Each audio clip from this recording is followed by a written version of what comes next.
കർത്താവിൽ ഇന്നത്തെ ധ്യാനത്തിൽ പങ്കുകൊള്ളുന്ന വിവിധ സ്ഥലങ്ങളിൽ നിന്ന് ഈ ആലയത്തിൻ്റെ സന്നിധിയിൽ എത്തിയിരിക്കുന്ന മക്കളെ, ഗ്രിഗോറിയൻ ടിവിയിലൂടെ ഈ ശുശ്രൂഷയുടെ ഭാഗമാകുന്ന എല്ലാവർക്കും ഉയർത്തെഴുന്നേറ്റ ക്രിസ്തുവിൽ എൻ്റെ സ്നേഹവന്ദനം.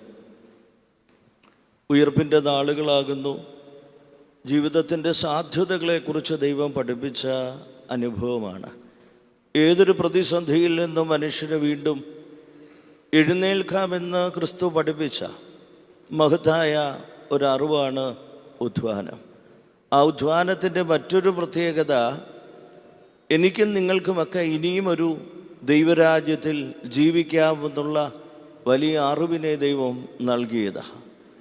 നാം ശ്രദ്ധിച്ചാൽ അറിയാം, ക്രിസ്തുവിൻ്റെ മരണത്തിലാണ് പർദീസായുടെ വാതിലുകൾ തുറന്നത്. പർദീസായുടെ വാതിലുകൾ തുറന്നപ്പോൾ ആദ്യം അവിടേക്ക് കയറി ചെന്നത് നീ എന്നോടുകൂടെ പർദീസായിലിരിക്കുമെന്ന് പറഞ്ഞ വാഗ്ദാനമാണ്. അതുകൊണ്ട് മനുഷ്യ സൃഷ്ടിക്ക് മുഴുവനും മടക്കയാത്രയായിരുന്നു ക്രിസ്തുവിൻ്റെ മരണവും ക്രിസ്തുവിൻ്റെ പുനരുത്ഥാനവും. ആ ഉയർത്തെഴുന്നേൽപ്പിൻ്റെ അനുഗ്രഹങ്ങൾ നമുക്ക് ലഭിക്കട്ടെ എന്ന് പ്രത്യേകിച്ച് ഞാൻ പ്രാർത്ഥിച്ചുകൊണ്ട്, നമ്മുടെ വിശ്വാസത്തിൻ്റെ ആഴം എന്താണെന്ന് ചോദിച്ചാൽ അത് ഏകത്വത്തിൽ തൃത്വവും തൃത്വത്തിൽ ഏകത്വവുമാണ്. ഇതാണ് നമ്മുടെ വിശ്വാസം. അതിനെ നമ്മൾ ട്രിനിറ്റി എന്ന് വിളിക്കും. പഴയ നിയമത്തിലും അതിനൊരു സൂചനയുണ്ട്. പുതിയ നിയമ പശ്ചാത്തലത്തിലും വിവിധങ്ങളായ അറിവുകൾ ട്രിനിറ്റിയെക്കുറിച്ച് അല്ലെങ്കിൽ തൃത്വത്തെക്കുറിച്ചുണ്ട്. പുതിയ നിയമത്തിൻ്റെ അറിവുകൾ നിങ്ങൾ ശ്രദ്ധിച്ചാൽ അത് പ്രധാനമായി നമ്മൾ രണ്ട് സ്ഥലത്ത് കാണുന്നുണ്ട്. ഒന്ന്, കർത്താവിൻ്റെ മാമോദീസ സമയത്താണ്. യേശുതമ്പുരാൻ യോർദാൻ നദിയിലേക്ക് ചെല്ലുന്നു. സ്നാപക യോഹന്നാൻ അവിടെ നിൽക്കുന്നു.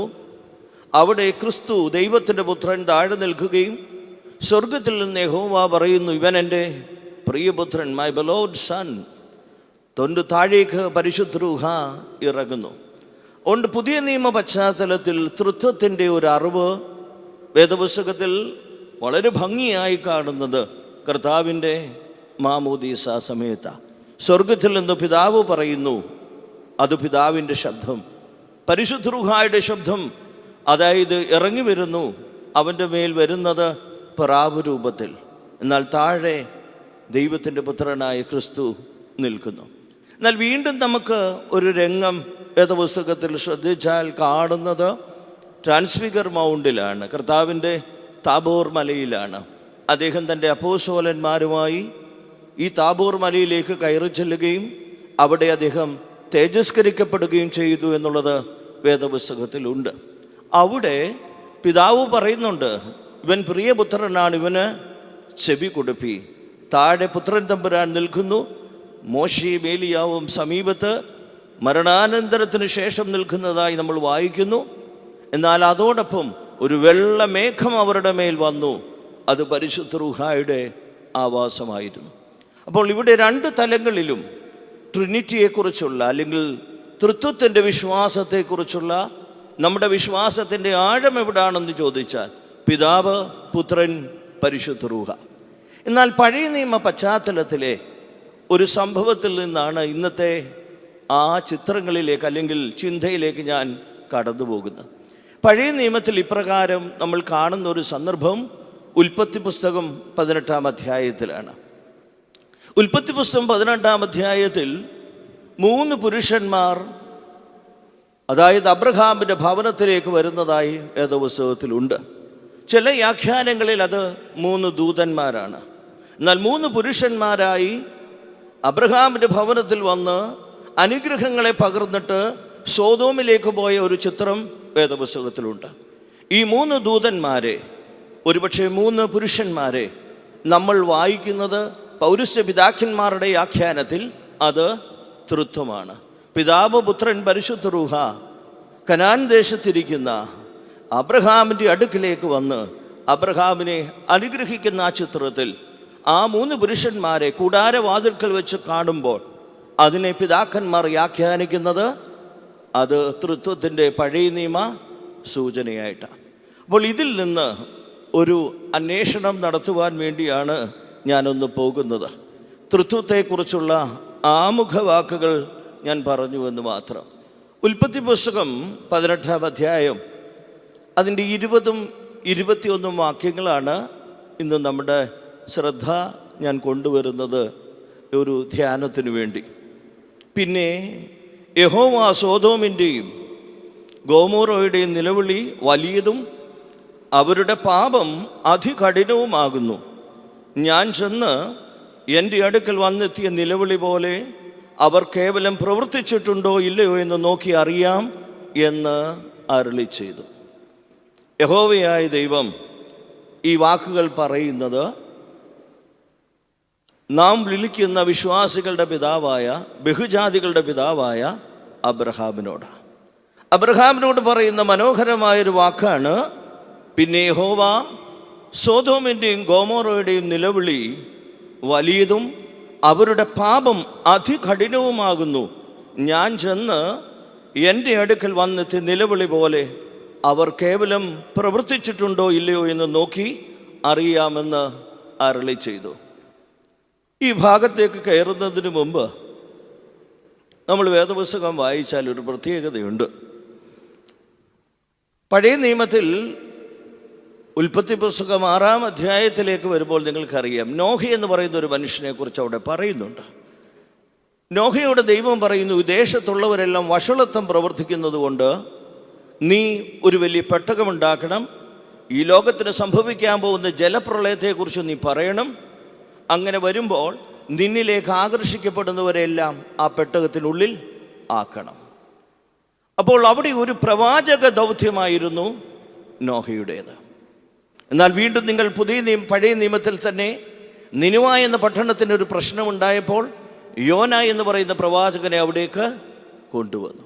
പുതിയ നിയമ ചരിത്രത്തിലേക്ക് വരുമ്പോൾ സ്നാപക യോഹന്നാൻ ഉൾപ്പെടെ ലോകത്തോട് സംസാരിക്കുകയാണ്. എന്തിനെക്കുറിച്ച്? മാനസാന്തരത്തെക്കുറിച്ചും പശ്ചാത്താപത്തെക്കും. എന്നാൽ ഇവിടെയെല്ലാം നിങ്ങൾ നോക്കിയാൽ ഒന്നുകിൽ ഒരു പ്രവാചകൻ അവിടെ എഴുന്നേൽക്കും. അത് നോഹയായിരിക്കാം, അല്ലാത്തപ്പോൾ യോനയായിരിക്കാം, ഇല്ലെങ്കിൽ സ്നാപക യോഹന്നാനെ പോലുള്ള പ്രവാചകന്മാരായിരിക്കാം. ആരെങ്കിലും എഴുന്നേറ്റ് ഒരു സമൂഹത്തോട് പറയും, നിങ്ങൾക്കിത് സംഭവിക്കുവാൻ പോകുന്നുവെന്ന് യഹോവ എന്നോട് അരുളി ചെയ്തു, അതുകൊണ്ട് നിങ്ങൾ പശ്ചാത്തപിക്കണം, മാനസാന്തരപ്പെടണം. എന്നാൽ ഉൽപ്പത്തി പുസ്തകം 18-ാം അധ്യായം വായിക്കുമ്പോൾ ഇവ തികച്ചും വ്യത്യസ്തമാണ്. ഉൽപ്പത്തി പുസ്തകം 18-ാം അധ്യായം വായിക്കുമ്പോൾ അവിടെ ഒരു പ്രവാചകനെ അയക്കുന്നതായി വേദപുസ്തകത്തിൽ ഇല്ല. അവിടെ നേരിട്ട് യഹോവ ഇറങ്ങി വരുന്നതായിട്ടാ, അല്ലെങ്കിൽ യഹോവയുടെ ദൂതന്മാർ ഇറങ്ങി വരുന്നതായിട്ടാ, അല്ലെങ്കിൽ തൃത്വത്തിൻ്റെ നേരിട്ടുള്ള ഒരു വലിയ ബന്ധമാണ് ഉൽപ്പത്തി പുസ്തകം 18-ാം അധ്യായത്തിൽ നമ്മൾ വായിക്കുന്നത്. എന്നാൽ പഴയ നിയമ ചരിത്രത്തിലും പുതിയ നിയമ ചരിത്രവും നിങ്ങൾ വായിക്കുമ്പോൾ ദൈവം എപ്പോഴും ആരെയെങ്കിലും അയക്കും, പ്രവാചകന്മാരായി ഒരു സമൂഹത്തെ അവരേത് അധാർമികതയിൽ ജീവിക്കുന്നുവോ അവിടെ നിന്ന് മടക്കി കൊണ്ടുവരാൻ വേണ്ടി. എന്നാൽ ഉൽപ്പത്തി പുസ്തകം നിങ്ങൾ വായിക്കുമ്പോൾ 18-ാം അധ്യായത്തിൽ അബ്രഹാമിൻ്റെ അടുക്കൽ വരുന്ന ദൂതന്മാർ അവിടെ നമ്മളെ പഠിപ്പിക്കുന്നത് അങ്ങനെ ഒരു പ്രവാചകന്മാരെ അല്ല സോദോമിലേക്ക് പോകുന്നത്. അത് യഹോവ തന്നെ, അല്ലെങ്കിൽ യഹോവ നമുക്ക് എന്താണെന്ന് ആ തെയോഫിനിയെ കുറിച്ച് പറയാൻ എനിക്കും അപ്രാപ്യമാണ്. പിതാക്കന്മാരുടെ ദർശനത്തിൽ അത് അല്ലെങ്കിൽ തൃത്വത്തെക്കുറിച്ചുള്ള സൂചനയായി നിൽക്കുന്നത് കൊണ്ട് യഹോവ എന്ന് മാത്രമേ, അല്ലെങ്കിൽ വേറൊരു പ്രവാചകനെ യഹോവ വിട്ടതായിട്ടല്ല വേദപുസ്തകത്തിൽ പറയുന്നത്. അതുകൊണ്ട് ദൈവം തന്നെ ഇറങ്ങി വന്ന് ഒരു സമൂഹത്തെ അധാർമികതയിൽ നിന്ന് വിടുവിക്കുവാൻ വേണ്ടി ശ്രമിക്കുന്ന ഒരു പശ്ചാത്തലം. എന്നാൽ സോദോമിൻ്റെയും ഗോമോറോയുടെയും ചരിത്രം വായിക്കുമ്പോൾ ഒരു ചെറിയ ദുഃഖം എനിക്കുണ്ട്. എന്താ ദുഃഖമെന്നറിയാവോ? അതാണ് യേശുക്രിസ്തു ഒരിക്കൽ അദ്ദേഹം പറഞ്ഞു, അല്ലെങ്കിൽ അദ്ദേഹം തൻ്റെ പരസ്യ ശുശ്രൂഷയുടെ കാലത്ത് കഫർനാഹൂമിനെ നോക്കിക്കൊണ്ട് പറഞ്ഞു, നീയോ കഫർനാഹൂമേ സ്വർഗത്തോളം ഉയർന്നിരിക്കും, പാതാളത്തോളം താണുപോകും. നിങ്ങളിൽ നടന്ന വീരപ്രവൃത്തികൾ സോരിലും സീദോനിലും നടന്നിരുന്നെങ്കിൽ, അല്ലെങ്കിൽ അതുപോലെ തന്നെ നാം പറയുന്ന ഈ പറയുന്ന സോദോം ദേശത്തൊക്കെ നടന്നിരുന്നെങ്കിൽ അവർക്ക് മുന്നമേ തന്നെ എങ്ങോട്ട് വരാമായിരുന്നു? ദൈവത്തിലേക്ക് മടങ്ങി വരാമായിരുന്നു. വേദപുസ്തകം വായിക്കുമ്പോൾ ഒരു ദുഃഖമെന്ന് എനിക്ക് തോന്നുന്നത്, സോദോമിലെ ദേശം നശിക്കുമ്പോൾ അവിടെ ഒരു പ്രവാചകനെ പോലെ ഒരാളെ വിട്ടിട്ട് ആ സമൂഹത്തെ രക്ഷിക്കുവാൻ ഒരു മാനസാന്തരത്തിൻ്റെ ശബ്ദം ആ ദേശത്ത് ഉണ്ടായില്ല. യേശുക്രിസ്തു അതുകൊണ്ടാണ് പറഞ്ഞത്, നിങ്ങളുടെ അടുക്കൽ ഞാൻ നിൽക്കുന്നു. കഫർനാഹൂമിൽ വന്നിട്ട് പറയുകയാണ്, നിങ്ങളുടെ അടുക്കൽ ഞാനുണ്ട്. പക്ഷെ അവർക്ക് അങ്ങനെ ഒരു അവസരം പോലും കിട്ടാതാണ് സോദോം നഷ്ടപ്പെട്ടത്. അവർക്ക് അങ്ങനെ ഒരു അവസരം കൊടുത്തിരുന്നെങ്കിൽ അവർക്ക് മാനസാന്തരപ്പെടാൻ കഴിയുമായിരുന്നു. പഴയ നിയമത്തിൽ ഈ സംഭവം ചിലപ്പോഴൊക്കെ എന്നെ ദുഃഖിപ്പിക്കും. ദൈവം എപ്പോഴെങ്കിലും പ്രവർത്തിക്കുമ്പോൾ അതിനു മുമ്പായി താനൊരു രക്ഷണീയ പ്രവർത്തനം നടത്തും. പക്ഷേ അവിടെ മാത്രം കാണുന്നില്ല. ഇവിടെ ഈ അധ്യായത്തിലേക്ക് ഞാൻ ഇനിയൊന്ന് പ്രവേശിക്കുകയാണ്. ഞാനതിൻ്റെ ആമുഖ സൂചനകളാണ് പറഞ്ഞത്. ദൈവത്തിൻ്റെ ദൂതന്മാരെ അയച്ച് സോദോമിനും ഗോമോറയ്ക്കും നഷ്ടപ്പെടുന്ന അല്ലെങ്കിൽ അബ്രഹാമിന് ലഭിക്കുന്ന അനുഗ്രഹത്തെക്കുറിച്ച് പറയുന്ന ഒരു സംഭവമായി ഞാനിതിനെ വായിച്ചു. എന്നാൽ ഈ വേദഭാഗത്തിലേക്ക് ഞാനൊന്ന് കയറുകയാണ്. സോദോമിൻ്റെയും ഗോമോറയുടെയും നിലവിളി വലിയതും അവരുടെ പാപം അതികഠിനവുമായിരിക്കുന്നു എന്ന് ദൈവത്തിന് തോന്നുന്നു. ഞാൻ ചെന്ന് ഈ സോദോം ദേശത്തേക്ക്, ഇത് യഹോവയായ ദൈവം തന്നെ പറയുന്നത്, അതുകൊണ്ടാണ് അവിടെ പോയത്, യഹോവയാണെന്ന് പറയുന്നത്. ഞാൻ ചെന്ന് എൻ്റെ അടുക്കൽ വന്ന നിലവിളി അവരുടെ കേവലം അവർ പ്രവർത്തിച്ചിട്ടുണ്ടോ എന്നറിയുവാൻ ഞാൻ പോകുന്നു. സ്വർഗത്തിലെ ദൈവത്തിന് കണ്ടാൽ അറിയാം, അല്ലേ? അദ്ദേഹം അങ്ങ് വിദൂരതയിൽ ഇരിക്കുകയാണെങ്കിലും സമീപസ്ഥനാ. സോദോമിൽ എന്തു നടന്നു എന്നെല്ലാം അറിയാം. എങ്കിലും വേദപുസ്തകത്തിൽ പറയുന്നു, ഞാൻ അവരുടെ അടുക്കൽ ഒന്ന് ചെല്ലട്ടെ, എൻ്റെ സാന്നിധ്യം അവരൊന്ന് അറിയട്ടെ. ആ സാന്നിധ്യം അറിയുമ്പോൾ അവർ മാനസാന്തരപ്പെടുമോ എന്നുള്ളതാണ്. ഒരു പ്രവാചകനെ അയക്കുമ്പോൾ ശബ്ദം വേണം, അല്ലെങ്കിൽ മറ്റൊരു പുരോഹിതനെ അയക്കുമ്പോൾ ഒരു ശബ്ദം വേണം. യഹോവയായ ദൈവം പറയുന്നു, ഞാൻ പോകുമ്പോൾ എൻ്റെ ശബ്ദം അവിടെ ആവശ്യമില്ല, എൻ്റെ ഒരു സാന്നിധ്യം മാത്രമേ അവിടെ ആവശ്യമുള്ളൂ. യഹോവയായ ദൈവം പറയുന്നു, അവരുടെ നിലവിളി ദൈവസന്നിധിയിൽ വന്നത് ശരിയാണോ എന്നറിയുവാൻ ഞാൻ അവരുടെ അടുക്കലേക്ക് പോകുന്നു. ഇതാണ് ഈ വേദഭാഗം. നിങ്ങൾക്കറിയാം, രണ്ട് സംഭവങ്ങളാണ് ഇവിടെ പറയുന്നത്. ഒന്ന് അബ്രഹാമിനെ കുറിച്ചും രണ്ടാമത് ലോത്തിനെ കുറിച്ചും. അബ്രഹാം തേർഹ് എന്ന് പറയുന്ന ഒരു പിതാവിൻ്റെ മകനാണ്. അബ്രഹാം ഹാരാന് നാഹോർ. അതിൽ ഹാരാൻ്റെ മകനാണ് ലോത്ത്. അതുകൊണ്ടാണ് വേദപുസ്തകത്തിൽ എപ്പോഴും പറയുന്നത്, ഹാരാൻ മരിച്ചു പോയതുകൊണ്ട് അബ്രഹാമിൻ്റെ സഹോദരപുത്രനായ ലോത്ത് എന്ന്. അബ്രഹാമിൻ്റെ മൂന്ന് പേരായിരുന്നു അവർ, അബ്രഹാം, ഹാരാൻ, നാഹോർ. അതുകൊണ്ട് ഹാരാൻ മരിച്ചു പോയതുകൊണ്ട് ഹാരാൻ്റെ മകനെക്കുറിച്ച് പറയുന്ന വാക്ക് എപ്പോഴും അബ്രഹാമിനോട് ചേർത്താണ്, അബ്രഹാമിൻ്റെ സഹോദരപുത്രനായ ലോത്ത്. ചിലപ്പോൾ നിങ്ങളൊന്ന് ചിന്തിച്ച് നോക്കിയേ, നിങ്ങളുടെ ഒരു സഹോദരൻ മരിച്ചുപോയി, സഹോദരനൊരു മകനുണ്ടെങ്കിൽ അതെൻ്റെ സഹോദരൻ്റെ മകനെന്ന് ഇടയ്ക്കൊക്കെ ഹൃദയത്തിൽ നിന്ന് പറയാൻ കഴിയുമോ? അവിടെ അബ്രഹാമിനെ നിങ്ങൾ ശ്രദ്ധിച്ചാൽ അറിയാം, താൻ പോകുന്ന യാത്രകളിൽ തൻ്റെ ജീവിതത്തിൽ ലഭിക്കുന്ന അനുഗ്രഹങ്ങൾ മുഴുവനും സഹോദരപുത്രനായ ലോത്തിനൂടെ ലഭിക്കണമെന്ന് ആഗ്രഹിച്ച ആളാണ് അബ്രഹാം. നമ്മളൊന്ന് ആലോചിക്കണം. നമ്മളാണെങ്കിൽ എൻ്റെ മക്കളെക്കുറിച്ച് കരുതുന്നതിനിടയിൽ അബ്രഹാമിൻ്റെ മക്കൾക്ക് വലിയ അനുഗ്രഹമൊന്നും അവിടെ പറയാനില്ല. നിങ്ങൾ ശ്രദ്ധിച്ചാലറിയാം, അബ്രഹാമിന് മകനുണ്ടായതെന്നാ. നമുക്കാണെങ്കിൽ ഇവിടെ സഹോദരപുത്രൻ നിൽക്കുമ്പോൾ, ലോത്ത് നിൽക്കുമ്പോൾ, ആ എൻ്റെ അനുഗ്രഹങ്ങൾ മുഴുവനും എൻ്റെ സഹോദരനും ലഭിക്കണം, സഹോദരപുത്രനും ലഭിക്കണമെന്ന് ആഗ്രഹിച്ച ഒരു അബ്രഹാം നമ്മുടെ ജീവിതത്തിലൂടെ കടന്നു പോകണം. അത് സാറാഹായിരിക്കുക. ഒരു സ്ത്രീ ചിന്തിക്കുമ്പോൾ എൻ്റെ സഹോദരിയുടെ മകൻ, എൻ്റെ സഹോദരിയുടെ മകൾ. ഇപ്പുറത്ത് നിങ്ങൾ ചിന്തിക്കുമ്പോൾ എൻ്റെ സഹോദരൻ്റെ മകൻ, എൻ്റെ സഹോദരൻ്റെ മകൾ ചിന്തിക്കണം. അതുകൊണ്ട് അബ്രഹാമിനെ നാം നമ്മുടെ ഹൃദയത്തോട് ചേർത്ത് വെച്ചിട്ട് വേണം ഈ വേദഭാഗത്തിലൂടെ യാത്ര ചെയ്യുവാൻ. നിങ്ങൾക്കറിയാം, അബ്രഹാമിനോട് ദൈവം പറയുന്നത് കൽദായരുടെ ഊറിൽ വെച്ചാണ് പറയുന്നത്. എങ്ങോട്ട് പോകാൻ? ഞാൻ നിനക്ക് കാണിച്ചു തരുന്ന ദേശത്തേക്ക് പോകണം എന്ന് പറഞ്ഞ് അബ്രഹാമിനെ ഇങ്ങോട്ട് വിട്ടു. വേദപുസ്തകം ശ്രദ്ധിച്ചാൽ അറിയാം, അവനെ കനാൻ ദേശത്തേക്ക് കൊണ്ടുപോയി. നമ്മൾ ഇന്ന് പറയുന്ന കാനൻ എന്ന് പറയുന്ന കനാൻ ദേശം എന്ന് പറയുന്നതിലേക്ക് യഹോവയായ ദൈവമാണ് ആരെ വിട്ടത്? അബ്രഹാമിനെ. അബ്രഹാം അവിടെ ചെന്നു. നിങ്ങൾക്കറിയാം ദൈവത്തിൻ്റെ അനുഗ്രഹം ചെറുതല്ല. വേഗത്തിൽ അബ്രഹാം വളർന്നു. അബ്രഹാമിൻ്റെ കൂടെ സാറായുണ്ട്, അബ്രഹാമിൻ്റെ കൂടെ സഹോദരപുത്രനായ ലോത്തുണ്ട്, ആടുമാടുകളുണ്ട്. വേഗത്തിൽ ആടുമാടുകൾ അങ്ങ് വളർന്നു. അവർക്ക് ആടുമാടുകളെ നോക്കുവാൻ ആരുണ്ട്? കുറേ ഇടയന്മാരുണ്ട്. ഇടയന്മാർ നോക്കിയപ്പോൾ ഒരു വളർച്ച. അബ്രഹാം എപ്പോഴും ഈ ദൈവത്തിനൊരു കുഴപ്പമുണ്ട്. എന്താണെന്നറിയാം, അബ്രഹാം എല്ലാം ലോത്തിന് കൊടുക്കും. അല്പം കഴിയുമ്പോൾ തന്നെ അബ്രഹാമിൻ്റെ വീണ്ടും വീണ്ടും വളരും. അപ്പോൾ ഇടയന്മാർ വിചാരിക്കടാ, നല്ലതിനെ എല്ലാം അങ്ങോട്ട് കൊടുക്കുകയും ചെയ്തു, പക്ഷെ അല്പം കഴിയുമ്പോഴത്തേന് വളരുന്നത് എവിടെയാ? അബ്രഹാമിൻ്റെ. അപ്പോൾ ഇടയന്മാരുടെ ഇടയിൽ ഒരു വലിയ ബഹളം. ഞങ്ങൾ നന്നായിട്ട് നോക്കുന്നു, പക്ഷേ നന്നാവുന്നത് എവിടുത്തേതാ? അത് അബ്രഹാമിൻ്റെ മനസ്സിൻ്റെ പ്രത്യേകതയാണ്. അബ്രഹാമിൻ്റെ മനസ്സിൻ്റെ പ്രത്യേകത എന്താ? എൻ്റെ സഹോദരപുത്രൻ ഒരിക്കൽ പോലും ദുഃഖിക്കരുത്, ലോകത്തൊരിക്കലും വേദനിക്കരുത് എന്ന് വിചാരിച്ചൊരു മനോഭാവത്തോടു കൂടിയാണ് ആര് സഞ്ചരിക്കുന്നത്? അബ്രഹാം. അതുകൊണ്ട് ദിനം പ്രതി അനുഗ്രഹം ആർക്ക് വരും? നിങ്ങളും ഞാനും ഒക്കെ ഇങ്ങനെ ഒന്ന് ചിന്തിച്ചാൽ അനുഗ്രഹം അങ്ങ് കൂടും. പക്ഷെ ഉടനെ ഒന്നും നമ്മൾ ചിന്തിക്കത്തില്ല. ചിന്തിക്കുമോ? അബ്രഹാം ലോത്തിൻ്റെ പുത്രൻ, ലോത്തിന് വേണ്ടി എല്ലാ അനുഗ്രഹം ഉള്ള നന്മകളെല്ലാം കൊടുക്കുക. ഇടയന്മാർ നോക്കുമ്പോൾ വേഗത്തിൽ വേഗത്തിൽ അബ്രഹാമിൻ്റെ വളരുകയും ചെയ്യുക.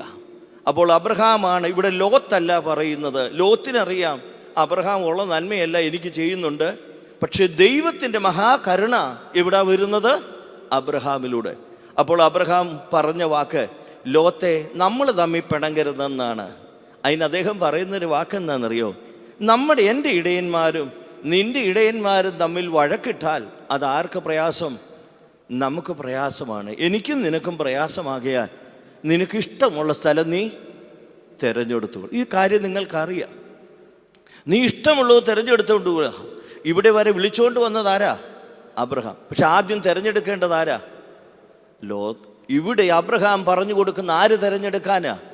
ലോത്ത്. സത്യം പറഞ്ഞാൽ നമ്മൾ ആരെങ്കിലും വിളിച്ചുകൊണ്ട് പോയാൽ തിരഞ്ഞെടുക്കുന്ന ആരായിരിക്കും?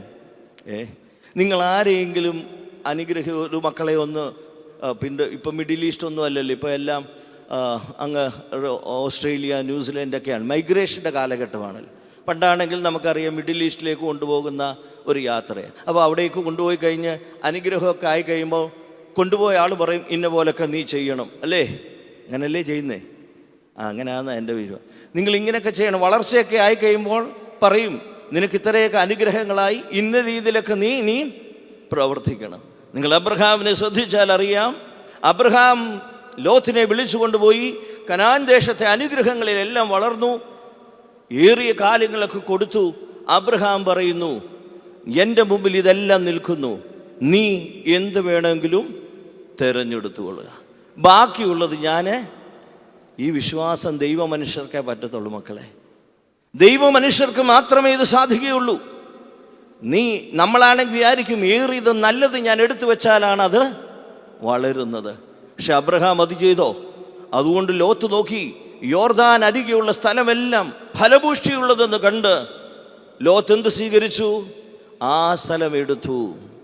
അബ്രഹാം എന്ത് ചെയ്തു? വേദപുസ്തകത്തിൽ എന്ത് എഴുതിയിരിക്കുന്നത്? അബ്രഹാം, നീ എടുത്തതിന് ശേഷം എന്താ ഉള്ളത്? ആ കനാൻ്റെ ദേശത്ത് മൊട്ടക്കുന്നുകളെന്നാണ് ചില സന്ദർഭത്തിലൊക്കെ പറയുന്നത്. അദ്ദേഹം ആ മൊട്ടക്കുന്നുകൾ എടുത്തു. ഇപ്പുറത്ത് എന്തെടുത്തു? യോർദാൻ അരികെയുള്ള ജലാശയം കൊടുത്തു. അവിടെയാണെങ്കിൽ ആടുമാടുകൾ നന്നായി വളരും, എല്ലാം സൗകര്യമുള്ളതായി തീരും. പക്ഷെ അബ്രഹാമിൻ്റെ മനസ്സ് നിങ്ങൾ ശ്രദ്ധിക്കണം, ഞാൻ വിശ്വസിക്കുന്നത് യഹോവയാണ്. ഞാൻ വിശ്വസിക്കുന്നത് യഹോവയാണെങ്കിൽ ഞാൻ എടുക്കുന്ന മൊട്ടക്കുന്നുകൾ ജലാശയമാക്കി മാറ്റുവാൻ ആർക്ക് കഴിയും? ദൈവത്തിന് കഴിയും. ഈ ഒരു മഹത്തായ വിശ്വാസം നമ്മുടെയൊക്കെ ജീവിതത്തിൽ, കുടുംബ ബന്ധങ്ങളിൽ ഉണ്ടാകണം. ഒരുപക്ഷെ നിങ്ങളിൽ ആരാണോ ഉയർന്നു നിൽക്കുന്നത്, അവർ അബ്രഹാമിൻ്റെ സ്ഥാനത്ത് നിന്നുകൊണ്ട് പ്രവർത്തിക്കാൻ കഴിയണം. ഇത് നമ്മുടെ ഉത്തരവാദിത്വമാണ്. അവിടെയാണ് ഞാൻ ഈ വാക്കുകൾ പറഞ്ഞത്. അബ്രഹാം തിരഞ്ഞെടുത്തത് മൊട്ടക്കുന്നുകളാണ്, പക്ഷേ അവൻ്റെ കൈകളിലെ ബലം യഹോവയാകയാൽ എന്ത് സംഭവിച്ചു?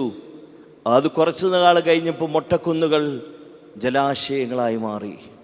എന്നാൽ ഇപ്പുറത്ത് നിങ്ങൾ പിന്നീട് കഥകളൊക്കെ വായിക്കുമ്പോൾ ലോത്ത് തിരഞ്ഞെടുത്ത സ്ഥലം എന്താണെന്ന്? യോർദാൻ അരികെയുള്ള ജലാശയമുള്ള സ്ഥലമാകയാൽ ഫലപുഷ്ടിയുള്ളതായിരുന്നു. കാലക്രമത്തിൽ അതെന്തായി മാറി? സോദോം ഗൊമോറയായി മാറ്റപ്പെട്ടു. എന്തിനാണ് ഞാൻ സൂചിപ്പിച്ചതെന്ന് ചോദിച്ചാൽ, ജീവിതത്തിൽ നമ്മുടെ മനോഭാവം, നമ്മുടെ തിരഞ്ഞെടുപ്പ് നമ്മുടെ ആധ്യാത്മിക ജീവിതത്തെ വളർത്തുകയോ തളർത്തുകയോ ചെയ്യും. അതുകൊണ്ട് നമ്മൾ ഒന്ന് ചിന്തിച്ചേ, എനിക്കൊരു അബ്രഹാമായി യഹോവയിൽ വിശ്വസിച്ചുകൊണ്ട് ജീവിതകാലത്തെ ഓരോ രംഗങ്ങളിലും ഏറ്റെടുക്കാൻ കഴിയുമോ? ചില കുടുംബങ്ങളൊക്കെ ഞാൻ കണ്ടിട്ടുണ്ട് മക്കളെ, അവരവരുടെ ജീവിതത്തിൽ മൂത്തയാൾ പോയി ഉയർന്ന കാര്യങ്ങളൊക്കെ നേടിയിട്ട് തിരിച്ചു വന്നിട്ട് ജീവിതത്തിൽ അവർക്കുള്ള സമ്പത്തുകൾ മുഴുവനും ഇളയ സഹോദരങ്ങൾക്ക് കൊടുക്കുന്നവരെയൊക്കെ ഞാൻ കണ്ടിട്ടുണ്ട്. എന്നാൽ ഒരു ചെറിയ തുണ്ടുഭൂമിക്ക് വേണ്ടി വഴക്കുകൾ ഇടുന്ന അനേക കുടുംബങ്ങളെയും നമ്മൾ കണ്ടിട്ടുണ്ട്. അവിടെയാണ് അബ്രഹാമിൻ്റെ മനോഭാവത്തിലേക്കുള്ള നമ്മുടെ യാത്ര നമുക്ക് ആവശ്യമാണെന്ന് ഞാൻ ആമുഖമായി സൂചിപ്പിച്ചത്. അതുകൊണ്ട് നിങ്ങൾ ശ്രദ്ധിച്ചാൽ അറിയാം, അബ്രഹാമും ലോത്തും തിരഞ്ഞെടുത്ത രണ്ട് ഭൂമികളിൽ ഒരു പ്രത്യേകത ഞാൻ വായിച്ചു. അതാണ് ഞാൻ വീണ്ടും പറയുന്നത്. ഉൽപ്പത്തി പുസ്തകം 18-ാം അധ്യായത്തിൽ തന്നെയാണ് അബ്രഹാം ഒരു സ്ഥലം കണ്ടുപിടിച്ചു. ആ സ്ഥലം എവിടെയാ? കനാൻ തന്നെ. നിങ്ങൾ ഇനി നോക്കണം, ലോത്ത് യോർദാൻ അരികെയുള്ള സ്ഥലം കണ്ടുപിടിച്ചു. ഇനി ശ്രദ്ധിച്ചേ, ഇനി നിങ്ങൾ ശ്രദ്ധിച്ചാൽ അറിയാം, അബ്രഹാം തനിക്ക് സ്ഥലത്തിൻ്റെ അങ്ങേ അറ്റത്ത് വന്നപ്പോൾ അബ്രഹാം പറഞ്ഞു, ഇവിടെ നമുക്കൊരു യാഗപീഠം, ദൈവത്തിനൊരു യാഗപീഠം പണിയണം. ശ്രദ്ധിച്ചാൽ അറിയാം, അബ്രഹാം ചിന്തിച്ച ജീവിതത്തിലെ ഏറ്റവും മർമ്മപ്രധാനമായൊരു വാക്കാണ് ഞാൻ നിങ്ങളുടെ മുമ്പിൽ വെച്ചത്. അബ്രഹാം ഒരു സ്ഥലം കണ്ടുപിടിച്ചു. അതും മൊട്ടക്കുന്നുകളായിരിക്കാം. പക്ഷേ അതിൻ്റെ അറ്റത്തേക്ക് വന്നപ്പോൾ അബ്രഹാം പറഞ്ഞു, എനിക്ക് കിട്ടിയ സ്ഥലം ഏതാ? മരുഭൂമിയാണെങ്കിലും ഇവിടെ ആരാധിക്കപ്പെടേണ്ടത് ആരാ? യഹോവയാണ്. അവിടെ ഒരു യാഗപീഠം പണിതു. അവിടെ എല്ലാ ദിവസവും പ്രാർത്ഥനാപൂർവം ആരുതിന്നു? അബ്രഹാം. ഇതാണ് പിന്നീടുള്ള ചരിത്രം വായിക്കുമ്പോൾ അബ്രഹാം ജീവിതത്തിൽ മകനെയൊക്കെ ലഭിച്ചു കഴിയുമ്പോഴും അബ്രഹാം എല്ലാ ദിവസവും പോയി പ്രാർത്ഥിക്കുന്ന സ്ഥലമായി ആ യാഗപീഠം മാറുകയാണ്. അത് പിന്നത്തെ കാര്യം. എന്നാൽ നിങ്ങൾ ഇപ്പുറത്തൊരു മനുഷ്യനെ ഞാൻ പഠിപ്പിച്ചു. അബ്രഹാമിൻ്റെ കൂടെ ജീവിച്ച സഹോദരപുത്രനായ ലോത്താണ്. അവൻ തെരഞ്ഞെടുത്ത സ്ഥലം ഫലഭൂഷ്ടിയുള്ളതാണ്. പക്ഷേ അവൻ ഇച്ചുരുടി നോക്കി, സോദോം ദേശം കുറച്ചുകൂടി എങ്ങനെ നിൽക്കുകയാ? സോദോമും ഗോമോറ എന്ന് പറയുന്ന സ്ഥലം ഈ ലോത്ത് തെരഞ്ഞെടുത്തതിൻ്റെ അങ്ങേ അറ്റത്താ. അപ്പോൾ വിചാരിച്ചു, ഞാൻ ഇച്ചിരൂടെ ഒരു പരിഷ്കാരിയായ മനുഷ്യനായി മാറണം. അതുകൊണ്ട് ലോത്ത് എന്ത് ചെയ്യുന്നറിയോ? ഉള്ള ഫലഭൂഷ്ടിയുള്ള സ്ഥലത്തു നിന്ന് അല്പം അകത്തേക്ക് കയറി സോദോമിൻ്റെ അതിരൂടെ ഏറ്റെടുത്തു വെച്ചു. പോയ സ്ഥലം എവിടം വരിക? യോർദാൻ്റെ അരികെയുള്ള ജലാശയമാണ് ആര് തിരഞ്ഞെടുത്തത്? ലോത്ത് തിരഞ്ഞെടുത്തതെങ്കിലും കുറച്ചുകൂടി, ഞാനില്ല പഴയ ആട്ടിടയനായിരിക്കുന്നതിനേക്കാൾ നല്ലത് ഞാൻ കുറച്ചുകൂടി പരിഷ്കാരിയായ ഒരു നഗരവാസിയായ മനുഷ്യനാകാൻ വേണ്ടി എങ്ങോട്ടൂടെ പോയി? സോദോമിൻ്റെ അറ്റത്ത് പോയി. ഇനി നിങ്ങൾ ശ്രദ്ധിച്ചാൽ അറിയാം, അങ്ങനെ പോയപ്പോൾ ലോത്ത് ഒരു കാര്യം മറന്നുപോയി. എന്താണെന്നറിയാവോ? അബ്രഹാം പണിതതുപോലൊരു യാഗപീഠം പണിയാൻ. നിങ്ങൾ ഇനി ദിവസം പിന്നെ വായിച്ചു നോക്കണം, അച്ഛൻ പറയുന്നത് ശരിയാണോ എന്നറിയണമല്ലോ. അബ്രഹാം പണിതതുപോലുള്ള ഒരു ആരാധന കേന്ദ്രം പണിയുവാൻ ആര് മറന്നുപോയി?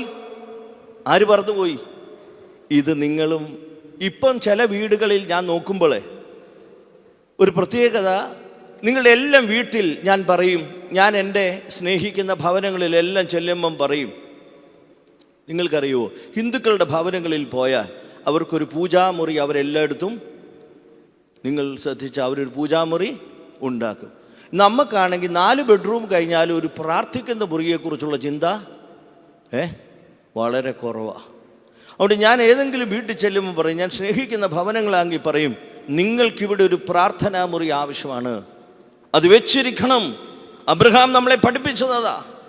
താൻ മരുഭൂമി തിരഞ്ഞെടുത്തപ്പോഴും മൊട്ടക്കുന്നുകൾ തിരഞ്ഞെടുത്തപ്പോഴും അദ്ദേഹം ഉണ്ടാക്കിയത് യഹോവയെ ആരാധിക്കാനുള്ള യാഗപീഠത്തിൻ്റെ ആരാധനാലയമാണ്. പക്ഷേ അല്പം പരിഷ്കാരിയായ നമ്മളൊക്കെ എന്താ ഇപ്പം ലോത്തിനെ പോലെ, എൻ്റെ വീട്ടിൽ ഇനി ആ പ്രാർത്ഥനാ മുറി കുറേ കർത്താവിനെയൊക്കെ വെച്ച് എന്തോ കാണാനാ, നമുക്ക് വെക്കാൻ ഒത്തിരി മടിയാ. ലോത്തിനെ പോലൊരു ചിന്തയാണ് നമുക്ക്. അനുഗ്രഹങ്ങൾ ഏറിയതുണ്ട്. അബ്രഹാമിനേക്കാൾ നല്ല സ്ഥലം തിരഞ്ഞെടുത്തവനാണ് ലോത്ത്, ശരി. പക്ഷെ എന്ത് സംഭവിച്ചു? ആരാധിക്കുന്ന കാര്യത്തെക്കുറിച്ച് അവൻ മറന്നുപോയി. നമ്മുടെയൊക്കെ ജീവിതത്തിൽ ഒന്ന് ശ്രദ്ധിക്കണം, നമ്മുടെ ഭവനങ്ങൾ, നിങ്ങളെല്ലാം ഈ പള്ളികളിൽ വന്നിരിക്കുമല്ലോ, നിങ്ങളുടെ ഭവനങ്ങളെ ഒരാലയമാക്കാൻ നിങ്ങൾക്ക് ഇതുവരെയും കഴിഞ്ഞിട്ടുണ്ടോ? നിങ്ങളുടെ ഭവനങ്ങളിൽ എല്ലാ ദിവസവും നമ്മൾ എന്തെങ്കിലും ഉണ്ടാക്കി വെച്ചാലല്ലേ പ്രാർത്ഥിക്കത്തുള്ളൂ. ചിലരുണ്ട് വലിയ വീട് വെക്കും, ഒരു പ്രാർത്ഥനാ മുറി വെക്കും, ഒരിക്കൽ പോലും പ്രാർത്ഥിക്കത്തില്ല. നമ്മളൊക്കെ കടന്നു എന്നാൽ പറയാം, അച്ഛാ പ്രാർത്ഥിക്കുന്ന ഒരു മുറിയുണ്ട്, വാ, അന്നായിരിക്കും അവിടെ ഒരു തിരി കത്തിക്കുന്നു. അങ്ങനെയുള്ള മാന്യന്മാർ ഈ ലോകത്തുണ്ട്. മനുഷ്യരുടെ മുമ്പിൽ ആത്മീയതയുണ്ട് എന്ന് തെളിയിക്കാൻ വേണ്ടി ജീവിക്കുന്നവർ. അതും വേണ്ട. നമുക്ക് വേണ്ടത് ആത്മാർത്ഥതയുള്ള ആധ്യാത്മികതയാണ് വേണ്ടത്. ഇവിടെയാണ് ഞാനിത് സൂചിപ്പിച്ചത്. ആരെക്കുറിച്ച്?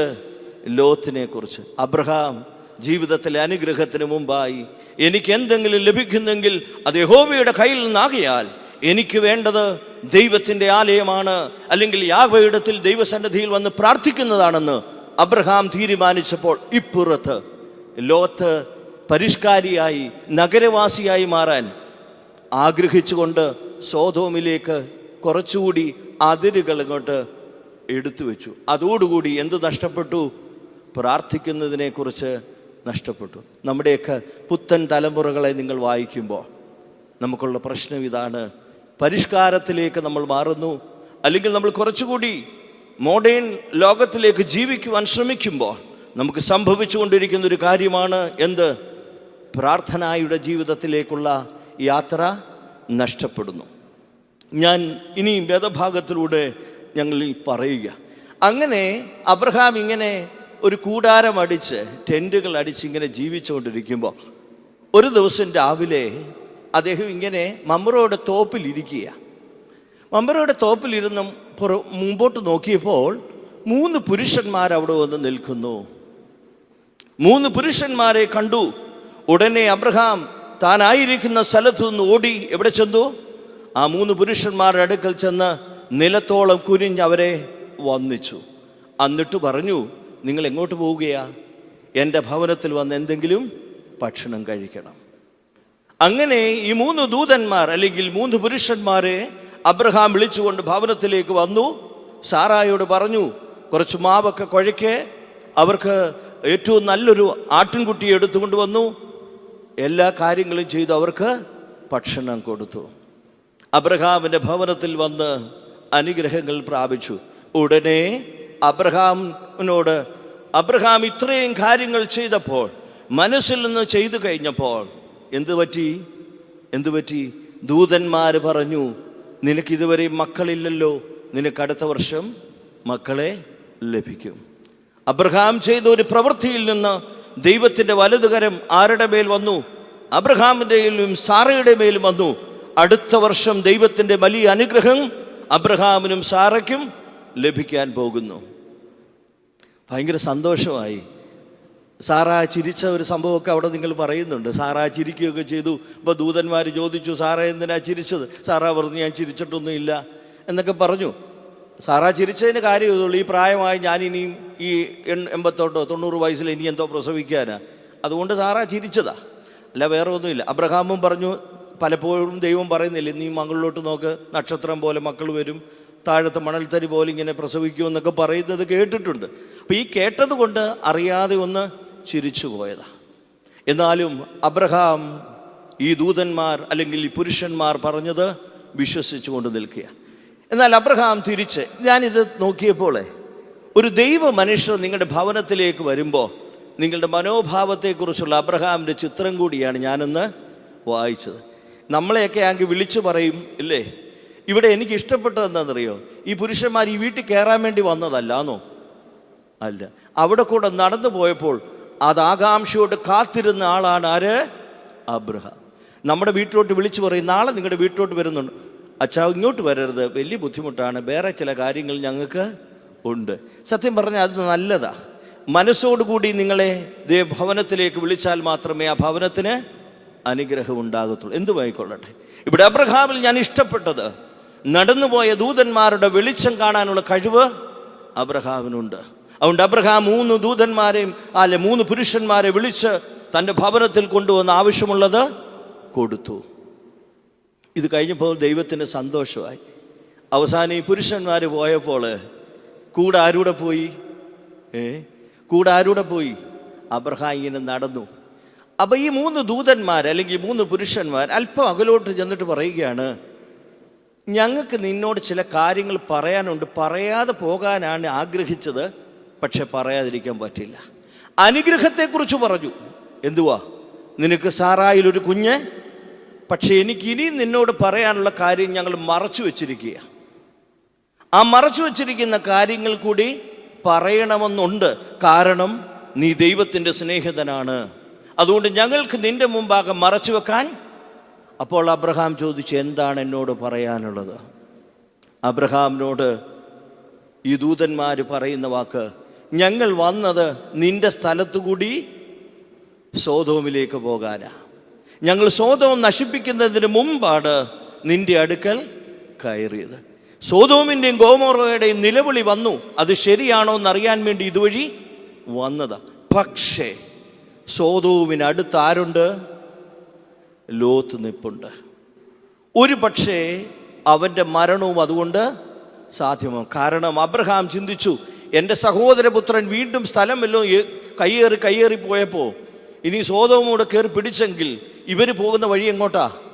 സോദോമിലേക്ക്. അപ്പോൾ അബ്രഹാം ദുഃഖിതനായി മാറി. അബ്രഹാം അപ്പോൾ ദുഃഖിതനായി മാറി. എൻ്റെ സഹോദരപുത്രൻ നശിച്ചു പോകട്ടെ എന്നുള്ളതല്ല അബ്രഹാമിൻ്റെ ചിത്രം. ഇവിടെയാണ് നമ്മൾ ഇനി പഠിക്കേണ്ടത്. അബ്രഹാം ചിന്തിച്ചത് എൻ്റെ സഹോദരപുത്രൻ നശിക്കണമെന്നല്ല. അബ്രഹാം ചിന്തിച്ചത് എന്താ? എൻ്റെ സഹോദരപുത്രൻ രക്ഷപ്പെടണം. ഇവർ പറഞ്ഞില്ല ലോത്തിനെ നശിപ്പിക്കാൻ പോവാന്നോ? ഇല്ല. അവർ പറഞ്ഞത് സോദോമിൻ്റെ ഗോമോറയുടെ നിലവിളി ദൈവസന്നിധിയിൽ വന്നത് ശരിയാണോ എന്നറിയുവാൻ ഞങ്ങൾ അവിടേക്ക് പോകുന്നു എന്നാണ് യഹോവ പറഞ്ഞത്.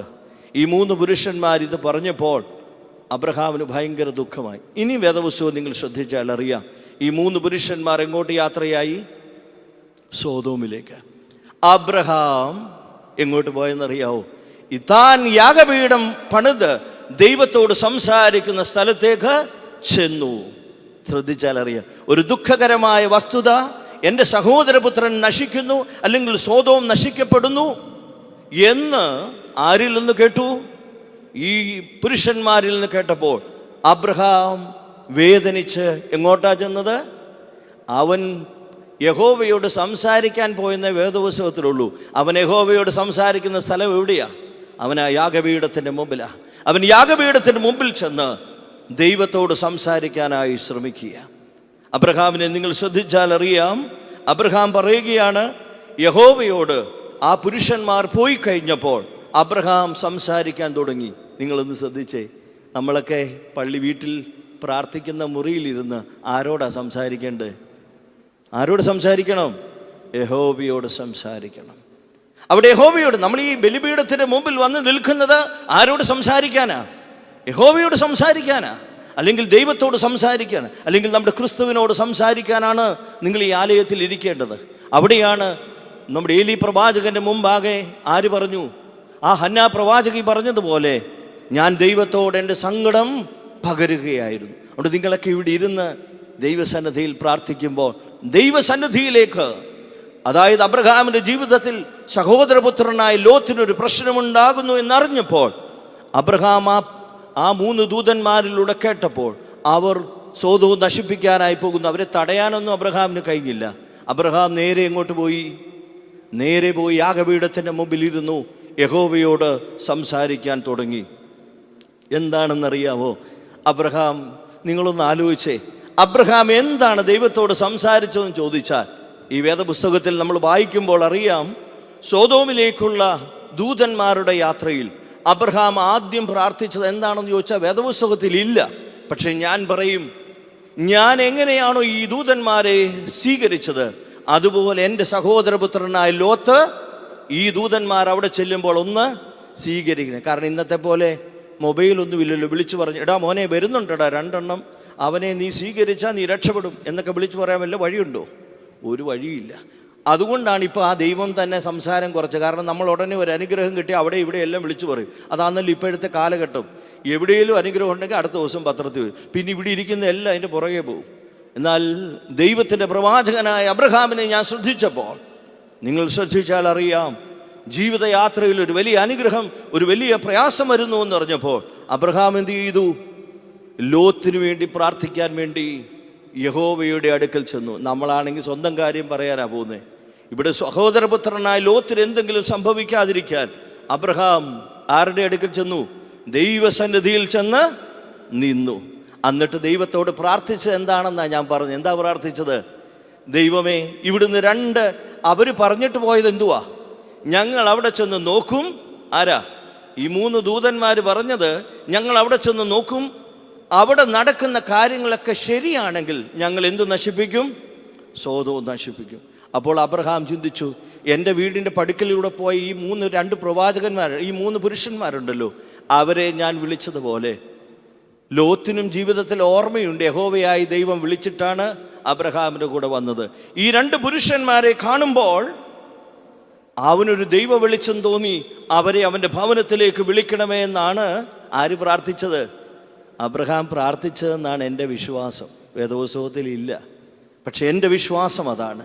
കാരണം എന്നെപ്പോലെ തന്നെ എൻ്റെ സഹോദരപുത്രനും അവരെ വിളിച്ചു വരുത്തിയാൽ എനിക്ക് കിട്ടിയ അനുഗ്രഹം പോലെ നഷ്ടപ്പെടുന്ന സോദോമിന് മുമ്പാകെ ലോത്ത് നശിക്കാതെ വീണ്ടും ഒരു വളർച്ചയ്ക്ക് സാധ്യമാകുമെന്ന് അബ്രഹാമിന് തോന്നി. അതൊന്നാമത്തെ അബ്രഹാമിൻ്റെ പ്രാർത്ഥന. അബ്രഹാം അത് കഴിഞ്ഞിട്ടും നിന്നില്ല, പ്രാർത്ഥിച്ചു. അതുകൊണ്ടാണ് നമ്മളെ പഠിപ്പിക്കുന്ന ഒരു കാര്യം ഞാൻ മുമ്പേ പറഞ്ഞു.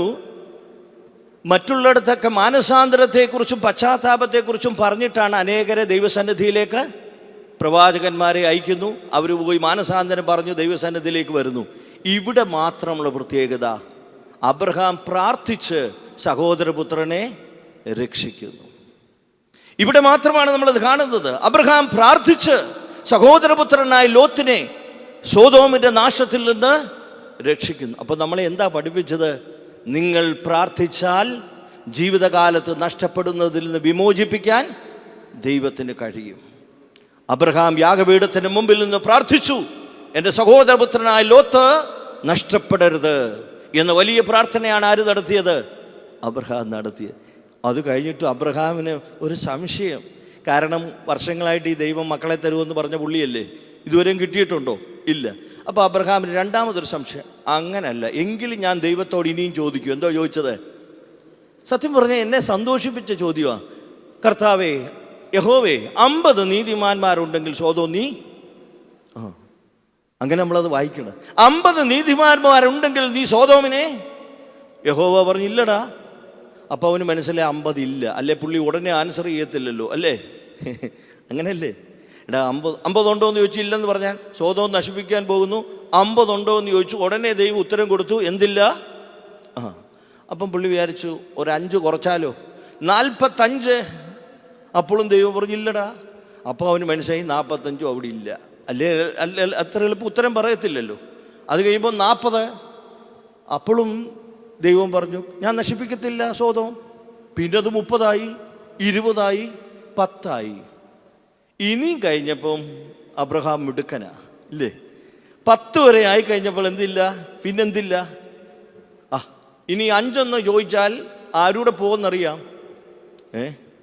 ലോത്തൂടെ പോയാലോ എന്നൊരു സംശയം അബ്രഹാമിനുണ്ട്. അതുകൊണ്ട് അബ്രഹാം വളരെ ബുദ്ധിമാനാണ്. ഞാൻ നോക്കിയിട്ട് പുള്ളി അതിൻ്റെ താഴോട്ട് പോയില്ല. 10 ആയപ്പോൾ നിർത്തി. കാരണം ലോത്ത് നന്നായ ഭാര്യ നന്നാവും, ഭാര്യ നന്നായ 2 മക്കൾ നന്നാവും, മക്കൾ നന്നായ അവൻ കെട്ടുന്നവർ നന്നാവും. അപ്പോൾ എല്ലാം കൂടെ കണക്കൂട്ടിയ ഒരു 10 അവൻ്റെ ചുറ്റുപാടുള്ളവനോടൊക്കെ നന്നായാൽ, ആര് നന്നായാൽ? അപ്പം അതിനുള്ള സാധ്യത അവിടെ കുറവാണെന്ന് ആർക്ക് തോന്നി? അബ്രഹാമിന്. ദൈവം അവിടെ വെച്ച് ചോദ്യം ചെയ്തു. എന്നിട്ട് അബ്രഹാം പ്രാർത്ഥിച്ചു, ദൈവമേ, ഇനി സോദോം നശിച്ചാലും കുഴപ്പമില്ല, എൻ്റെ മോനെങ്കിലും ഒന്ന്. അവിടെയാണ് മാറ്റം. സോദോം രക്ഷപ്പെടാനുള്ള സാധ്യത ഇല്ല എന്ന് ആർക്ക് മനസ്സിലായി? അപ്പോൾ അബ്രഹാമിൻ്റെ പ്രാർത്ഥന എന്തായി മാറി? എന്നെക്കൊണ്ട് സോദോം രക്ഷിക്കാൻ കഴിയുന്നില്ല. കാരണം ദൈവം പറയുന്ന പോലെ 10 പോലും നല്ലതിനെ അവിടെ ഇല്ല. അപ്പം പിന്നെ ഇനി ഞാൻ കഥ പറഞ്ഞിട്ട് കാര്യമുണ്ടോ? ഇനിയും ദൈവത്തോട് ചോദിച്ചാൽ ഇനി ലോത്തൂടെ പോകും. അതുകൊണ്ട് ലോത്ത് പോകാതിരിക്കാൻ വേണ്ടി അബ്രഹാം പറഞ്ഞു, എൻ്റെ സഹോദരപുത്രനെ രക്ഷിക്കുന്നതിനെക്കുറിച്ച് ഓർത്ത് ആ യാഗപീഠത്തിൻ്റെ മുമ്പിൽ നിന്ന് ആര് പ്രാർത്ഥിച്ചു? അവിടെയാണ് ഞാൻ പറഞ്ഞത്, അബ്രഹാം പ്രാർത്ഥിച്ച പ്രാർത്ഥന എന്താ? യാഗപീഠത്തിൻ്റെ മുമ്പിൽ നിന്ന് പ്രാർത്ഥിച്ചു, ദൈവമേ, ഞാൻ ഈ 3 പുരുഷന്മാരെ കണ്ടപ്പോൾ എങ്ങനെയാണ് കുനിഞ്ഞ് അവരെ സ്വീകരിച്ചതുപോലെ എൻ്റെ സഹോദരപുത്രനായ ലോത്തും ആരെ സ്വീകരിക്കണം? ഇവരെ സ്വീകരിക്കണം. നിങ്ങൾ ശ്രദ്ധിച്ചാൽ അറിയാം, വേദപുസ്തകം പറയുന്നത് അബ്രഹാം ഈ പ്രാർത്ഥന കഴിഞ്ഞതിന് ശേഷം വീട്ടിലേക്ക് പോയി. സോദോമിലേക്ക് 2 പുരുഷന്മാരെത്തി. അവരിങ്ങനെ നോക്കിയപ്പോൾ ലോത്ത് നിൽക്കുന്നതിന് മുമ്പിലൂടെ ഈ 2 പുരുഷന്മാർ പോയി. അവരെ കണ്ടപ്പോൾ തന്നെ ലോത്ത് ഓടിച്ചെന്നു. നിങ്ങൾ ശ്രദ്ധിച്ചാൽ അറിയാം, അബ്രഹാമിൽ നിന്ന് കണ്ടുപഠിച്ച ഒരു അനുഭവം ലോത്തിൻ്റെ ജീവിതത്തിൽ വന്നു. ലോത്ത് നേരെ എങ്ങോട്ട് ചെയ്തു? അബ്രഹാമിൻ്റെ പ്രാർത്ഥനയുടെ ശക്തിയാണെന്നാണ് ഞാൻ വിശ്വസിക്കുന്നത്. അബ്രഹാമിൻ്റെ പ്രാർത്ഥനയുടെ ശക്തിയാണ് ലോത്തിന് അതുവഴി പോയ ആ 2 പുരുഷന്മാരെ കണ്ടപ്പോൾ അവരിൽ ദിവ്യ വെളിച്ചമുണ്ട് എന്ന് തോന്നുകയും ലോത്ത് ഓടിച്ചെന്ന ആ 2 പുരുഷന്മാരെ സ്വീകരിക്കുകയും ചെയ്തു. അവിടെ ചെന്നിട്ട് പറഞ്ഞു, നീ വരണം. അപ്പോൾ ലോത്തിൻ്റെ അവരെന്താ പറഞ്ഞെന്നറിയാം പുരുഷന്മാർ? ഞങ്ങൾ ഈ വഴിവക്കിൽ താമസിച്ചിട്ട് എന്താണെന്ന് അറിയാൻ വേണ്ടി വന്നതാണ്. അവിടെ വെച്ചും പറഞ്ഞില്ല എന്തിനാ വന്നതെന്ന്. ഈ വഴിവക്കിൽ താമസിക്കാൻ വേണ്ടി വന്നതാണെന്ന് മാത്രമാണ്. എങ്കിലും ഞാൻ വിളിക്കുന്നു, എൻ്റെ ഭവനത്തിൽ വരണമെന്ന് ആര് പറഞ്ഞു? ലോത്ത് പറഞ്ഞു. വീണ്ടും വീണ്ടും നിർബന്ധിച്ചപ്പോൾ ലോത്തിൻ്റെ ഭവനത്തിലേക്ക് ആര് വന്നു? ഈ പുരുഷന്മാർ വന്നു. ഈ സത്യം എന്താണെന്നറിയോ? അവർ വെളിയിൽ നിന്നുകൊണ്ട് എങ്ങനെയാണ് ലോത്തെന്നറിയാനും എങ്ങനെയാണ് ഈ ജനസമൂഹം എന്നറിയാനുമാണ് വന്നത്. പക്ഷേ ഇപ്പോൾ ആ പുരുഷന്മാർ 2 പേരും അതുവഴി പോയപ്പോൾ സത്യത്തിൽ ഞാൻ ചിലപ്പം ചിന്തിച്ചത് എന്താണെന്നറിയാവോ? 2 തലത്തിലാണ്. അതിൻ്റെ വേദപുസ്തകത്തിൽ എനിക്ക് പൂർണ്ണമായ ഇൻ്റർപ്രിട്ടേഷൻ കണ്ടുപിടിക്കാൻ പറ്റിയില്ല. അബ്രഹാമിൻ്റെ ഭവനത്തിൽ വന്നപ്പോൾ അവർ 3 ദൂതന്മാരെന്ന രീതിയിലാണ് കാണുന്നതെങ്കിൽ, ഈ ലോത്തിൻ്റെ സ്ഥലത്ത് വരുമ്പോൾ 2 പുരുഷന്മാരായിട്ടാണ് നമ്മൾ വായിച്ചാൽക്കറിയാം. പക്ഷേ അതിനെ 2നും ഒരുപോലൊക്കെ തന്നെയാണ് വേദപുസ്തകത്തിൻ്റെ ചരിത്രം പഠിക്കുമ്പോൾ. അവിടെയും പുരുഷന്മാരെന്നും ഇവിടെയും പുരുഷന്മാരെന്നാണ് പറയുന്നത്. പക്ഷേ അബ്രഹാമിനെ കുറിച്ചുള്ള പൗരസ്ത്യ പിതാക്കന്മാരുടെ ഭവനത്തിൽ വന്നതിനെക്കുറിച്ച് പറയുമ്പോൾ അവർ 3 ദൂതന്മാരെന്നാണ് പറയുന്നത്. പക്ഷേ അവിടെ ചെന്നപ്പോൾ അതെന്തായിരിക്കുന്നത്? 2 പുരുഷന്മാർ. അതായത് സോദോമിലെ ദേശം എങ്ങനെയുള്ളതാണ്? അവരുടെ സ്വഭാവം അതായത് അധാർമികപരമായ ജീവിതമാണ്. സോദോം ദേശത്തിൻ്റെ പ്രത്യേകത എന്താ? അവർ പുരുഷനോട് പുരുഷൻ അല്ലെങ്കിൽ കാമാസക്തിയിൽ ജീവിക്കുന്നവരും അങ്ങനെയുള്ള സന്തോഷത്തിൽ ജീവിക്കുന്നവരാണ്. ഈ 2 പുരുഷന്മാരെ കണ്ടപ്പോൾ അവിടെയാണ് അവരുടെ മാനസാന്തരത്തെക്കുറിച്ച് ദൈവം ചിന്തിച്ചത്. ഈ 2 പുരുഷന്മാരെ കണ്ടപ്പോൾ അവരുടെ മനസ്സ്, സോദോമിലെ മനസ്സ് എങ്ങനായി മാറി? കാമാസക്തിയിലേക്ക് മാറി. അവിടെയാണ് നിങ്ങൾ ശ്രദ്ധിച്ചാൽ അറിയാം, ആ പുരുഷന്മാരെ കണ്ടപ്പോൾ അവരുടെ ഭവനത്തിലേക്ക് കയറി വരാനായിട്ട് ശ്രമിക്കുന്നുണ്ട്. ഞാനിവിടെ പറയാൻ ശ്രമിച്ച ഒരു കാര്യം, അതായത് ആ പുരുഷന്മാരെ കണ്ടപ്പോൾ അബ്രഹാമിൽ നിന്ന് കണ്ടുപഠിച്ച ദൈവ സ്വഭാവം ലോത്തിനുണ്ടായി. അത് നമ്മൾ ആദ്യം പഠിക്കണം. അബ്രഹാമിൽ നിന്ന് പഠിച്ചിട്ടുള്ള അല്ലെങ്കിൽ അബ്രഹാമിൻ്റെ പ്രാർത്ഥനയിലൂടെ ലോത്തിന് ലഭിച്ച അനുഗ്രഹം എന്താണെന്ന് ചോദിച്ചാൽ, ആ വന്നിരിക്കുന്നവരെ സ്വീകരിക്കാനുള്ള മനോഭാവത്തിലേക്ക് അബ്രഹാം അല്ലെങ്കിൽ ലോത്ത് മാറി. എന്നാൽ നിങ്ങൾ ശ്രദ്ധിച്ചാൽ അറിയാം, നമ്മുടെയൊക്കെ ജീവിതത്തിൽ കുറവുകളുണ്ടാകാം. പക്ഷേ ദൈവസന്നിധിയിലെ ദൂതന്മാരെ കണ്ടപ്പോൾ ആ കുറവുകളിൽ നിന്ന് നമ്മളൊന്ന് മാറുകയാണ്. മനസ്സിലായി? ലോത്തിൻ്റെ ജീവിതത്തിൽ കുറവുകളുണ്ടാകാം. പക്ഷെ ലോത്ത് ദൈവത്തിൻ്റെ കൃപയുള്ള 2 പുരുഷന്മാരെ കണ്ടപ്പോൾ അവൻ്റെ ജീവിതത്തിലെ ആ കുറവുകളിൽ നിന്നവൻ, അതിനാണ് നമ്മൾ ഈ ദൈവസന്നിധിയിലേക്ക് വന്നിരിക്കുന്നത്. കുറവൊക്കെ നമുക്കുണ്ട്. പക്ഷെ ദൈവസന്നിധിയിൽ ഇരിക്കുമ്പോൾ നമ്മുടെ കുറവിനെക്കുറിച്ച് ദൈവസന്നിധിയിൽ അനുദപിക്കുക. ഇവിടെ ലോത്ത് എന്താ പഠിപ്പിച്ചത്? ലോത്തിന് കുറവുണ്ട്.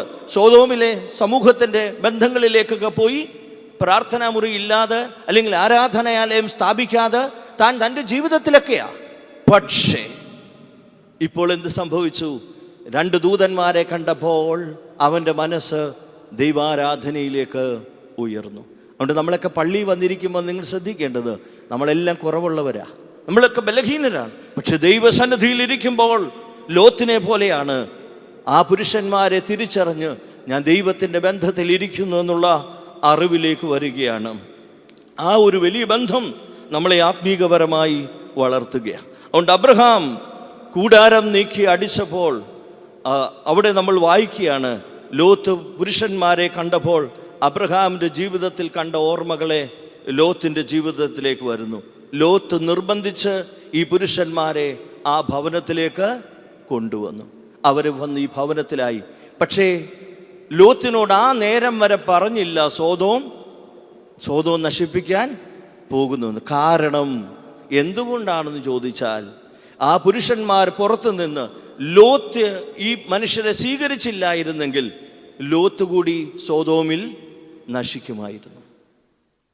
ദൈവത്തിൻ്റെ കൃപയുള്ള ഒരാൾ ദൈവത്തിൻ്റെ രണ്ട് പുരുഷന്മാരെ കാണുമ്പോൾ അവൻ്റെ മനസ്സിന് ദൈവാരാധനയുടെ അംശം ലഭിച്ചാൽ നല്ലതെന്ന് വിചാരിച്ചുകൊണ്ടാണ് ആ രണ്ട് പുരുഷന്മാർ, അതുകൊണ്ടാണ് അവർ പറഞ്ഞത് ഞങ്ങൾ അവിടം വരെ പോകട്ടെ, അവരുടെ നിലവിളി എന്താണെന്ന് കേൾക്കട്ടെ, അത് കഴിഞ്ഞതിന് ശേഷം സോദോമിൻ്റെ നാശത്തെക്കുറിച്ച് ചിന്തിക്കുകയുള്ളൂ. അവിടെ അബ്രഹാമിൻ്റെ പ്രാർത്ഥന കൊണ്ട് ലോത്ത് ഈ രണ്ട് ദൂതന്മാരെ സ്വീകരിച്ച് ഭവനത്തിൽ വന്നതുകൊണ്ട് എന്ത് സംഭവിച്ചു എന്ന് ചോദിച്ചാൽ, വഴിവക്കിൽ നിന്നുകൊണ്ട് പഠിച്ച് ദൂതന്മാർ ഈ സോദോമിനെ നശിപ്പിക്കാൻ വന്നതെങ്കിലും ലോത്തിൻ്റെ മാതൃക കണ്ടപ്പോൾ ആ പ്രയാസത്തിൽ നിന്ന് അവർ മാറി അകത്ത് വന്നു. ഇനിയുമാണ് ശ്രദ്ധിക്കേണ്ടത്. അപ്പോഴത്തേന് ആ സോദോമിലുള്ള ഒരു സമൂഹം മുഴുവനും കൂടി ഇറങ്ങി വന്ന് ലോത്തിൻ്റെ ഭവനത്തിൽ വന്നിട്ട് പറഞ്ഞു, ഇന്നലെ വൈകുന്നേരത്ത് ഇവിടെ കണ്ട ആ രണ്ട് പുരുഷന്മാരെ ഞങ്ങൾക്ക് വിട്ടുതരണം, ഞങ്ങൾക്ക് ചില സന്തോഷങ്ങളിലേക്ക് അവരുടെ കൂടെ പോകണം. അപ്പോൾ ലോത്ത് പറയുന്ന മനോഹരമായൊരു വാക്കാണ് എന്നെ ഇഷ്ടപ്പെടുത്തിയത്. ലോത്ത് പറയുകയാണ്, അവർ വഴിവെക്കിൽ നിൽക്കാതിരുന്നത് ഈ സമൂഹം മ്ലേച്ഛതയുള്ളതാണെന്നറിയാം. ഈ മ്ലേച്ഛതയുള്ള സമൂഹത്തിൽ ജീവിക്കാതിരിക്കാൻ വേണ്ടിയാണ് അവരെൻ്റെ ഭവനത്തെ വിളിച്ചപ്പോൾ വന്നത്. എൻ്റെ ഭവനത്തിൽ വന്നത് നിങ്ങളിവിടെ നിൽക്കുന്ന സമൂഹം മ്ലേച്ഛതയുള്ളവരാകയാൽ നിങ്ങൾ അവരോട് അനീതികളും അധാർമികമായ കാര്യങ്ങളും പ്രവർത്തിക്കുമെന്ന് എനിക്കറിയാവുന്നതിനാൽ അവരെ വിട്ടുകൊടുക്കാതെ ഞാൻ എൻ്റെ ഭവനത്തിലേക്ക് സ്വീകരിച്ചു.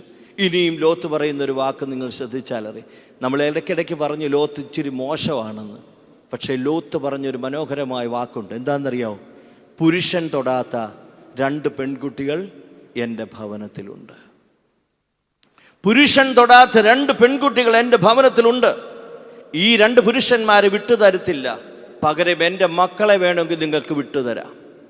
ഞാൻ എന്തിനാ പറഞ്ഞു ചോദിച്ചാൽ, ലോത്തിൻ്റെ ജീവിതം ഈ പറയുന്ന യോർദാൻ നദിയുടെ തീരത്ത് നല്ലതായിരുന്നു എന്നുള്ളത്. നമ്മൾ ഇത്ര നാളും എന്താ വിചാരിച്ചിരുന്നത്?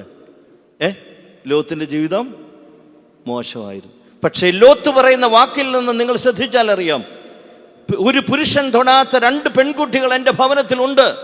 സോദോമിലാണ് ജീവിച്ചതെങ്കിലും ലോത്തിൻ്റെ ജീവിതത്തിൽ ആ പെൺകുട്ടികൾ ഇതുവരെയും അധാർമികപരമായി ജീവിച്ചിട്ടില്ല എന്നതിൻ്റെ തെളിവാണ് ആര് പറഞ്ഞത്? ലോത്ത് പറഞ്ഞു. അല്ലേ പറയാൻ പറ്റുമോ? ലോത്ത് പറയാണ് പുരുഷൻ, അതും ദൈവത്തിൻ്റെ ദൂതന്മാരോട് പറഞ്ഞ കള്ളമാണെങ്കിൽ പറ്റുമോ? ദൈവത്തിൻ്റെ ദൂതന്മാരായ രണ്ട് പുരുഷന്മാരോട് പറയുകയാണ്, പുരുഷൻ തൊടാത്ത രണ്ട് പെൺകുട്ടികൾ എൻ്റെ കയ്യിലുണ്ട്, അവരെ വിട്ടുതരാം. ആരോടാ? സോദോമിലെ നിവാസികളോട്. പക്ഷെ നിങ്ങൾ ഈ പുരുഷന്മാരെ മാത്രം ചോദിക്കരുത്. ഈ ഒരു മഹത്തായ അറിവാണ് അവിടെ ലോത്ത് പഠിപ്പിക്കുന്നത്. അതുകൊണ്ട് നമ്മൾ പറഞ്ഞ ഭാഗങ്ങളൊക്കെ ശരിയായിരിക്കാം. ലോത്ത് കുറച്ചുകൂടി സോദോമിലേക്ക് കയറിപ്പോയി കാണും, അവൻ്റെ പ്രാർത്ഥനാ ജീവിതം കുറവായിരിക്കണം, ഇതെല്ലാം ശരിയാ. പക്ഷെ അവൻ്റെ ജീവിതത്തിൽ എവിടെയോ ഒരു പ്രാർത്ഥനയുടെ വെളിച്ചമുണ്ടായിരുന്നു. ആ പ്രാർത്ഥനയുടെ വെളിച്ചം നഷ്ടപ്പെടുത്തിയിട്ടില്ല എന്നുള്ളത് നമ്മൾ അറിയണം. അവിടെയാണ് തൻ്റെ അടുക്കൽ വന്നവർ ദൈവിക പ്രഭയുള്ളവരെന്ന് കണ്ട് ലോത്ത് തിരിച്ചറിഞ്ഞത്. സോദോം ദേശത്ത് നിന്ന് ലോത്തിനെ വിടുവിക്കുവാൻ ദൂതന്മാർ തീരുമാനിച്ചു. ഈ ഒരു പ്രവൃത്തി നിമിത്തമാണ് സോദോമിലെ ദേശത്ത് നിന്ന് ലോത്തിനെ രക്ഷിക്കാൻ ആര് തീരുമാനിച്ചത്? ദൂതന്മാർ. ചിലപ്പോൾ ദൈവം തമ്പുരാൻ വരെ നമുക്ക് എന്തെങ്കിലും പ്രവർത്തിക്കാൻ തീരുമാനിച്ചിരിക്കുമ്പോഴാണ് നിങ്ങളുടെ മനസ്സാക്ഷി നിങ്ങൾ ചെയ്യുന്ന ഒരു നല്ല പ്രവൃത്തി നിമിത്തം ദൈവം ചെയ്യാനിരിക്കുന്ന പ്രവൃത്തിയിൽ നിന്ന് മാറും. ഇവിടെ സോദോം നശിപ്പിക്കാൻ വേണ്ടി വന്ന ഈ ദൂതന്മാർ ഈ ലോത്ത് കാണിച്ച പ്രവൃത്തി, പുരുഷന്മാരായ രണ്ടുപേരെ ആ ഭവനത്തിൽ സ്വീകരിച്ചതും ആ പുരുഷന്മാർക്ക് പകരം ആ പെൺകുട്ടികളെ വിട്ടുകൊടുക്കാമെന്ന് പറഞ്ഞതും, ഈ മഹത്തായ വാക്കുകളൊക്കെയും ആര് കേട്ടു? ഈ ദൈവത്തിൻ്റെ പ്രവാചകന്മാർ കേട്ടു, അല്ലെങ്കിൽ പുരുഷന്മാർ കേട്ടു കഴിഞ്ഞപ്പോൾ അവർ തീരുമാനിച്ചു, ലോത്തേ, ഇനിയും നിന്നോട് ഞാനൊരു കാര്യം പറയാൻ പോവുകയാണ്. അബ്രഹാമിനോട് പറഞ്ഞു വന്ന കാര്യമാണ്, ഞങ്ങൾ സോദോം നശിപ്പിക്കുവാൻ തീരുമാനിച്ചു. കാരണം ഇവിടുത്തെ പുരുഷന്മാർ ഞങ്ങളെ വന്ന് ആക്രമിച്ചില്ലായിരുന്നെങ്കിൽ ഈ സോദോം തിരിച്ച് ശ്രദ്ധിക്കണം. ഈ പുരുഷന്മാർ വന്നിട്ട്, ഈ സോദോമിലെ നിവാസികൾ വന്നിട്ട് ഈ പുരുഷന്മാരെ ഇങ്ങനെയുള്ള അല്ലെങ്കിൽ അധാർമിക ജീവിതത്തിലേക്ക് വിളിച്ചില്ലായിരുന്നെങ്കിൽ സോദോം നശിക്കുമോ? ഇല്ല. അത് കാണാനില്ലേ വന്നു. വേദോത്സവത്തിൽ എന്താ പറയുക? അവിടെ എന്തു നടക്കുന്നു എന്നറിഞ്ഞിട്ട് തീരുമാനിക്കാനാണ് ആര് വന്നത്? യഹോവ അയച്ച അല്ലെങ്കിൽ ഈ പുരുഷന്മാർ വന്നിരിക്കുന്നത്. പക്ഷെ ഇപ്പോൾ അവർക്ക് മനസ്സിലായി ഈ ദേശം അധാർമികമാണ്.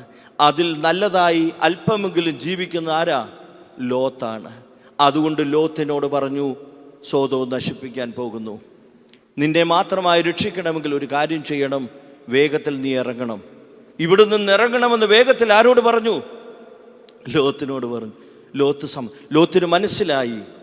അതായത് അവിടെ ഈ സോദോം നിവാസികൾ വന്ന ഭവനത്തിൽ നിന്നപ്പോൾ അവരെ എല്ലാം അന്ധരാക്കി.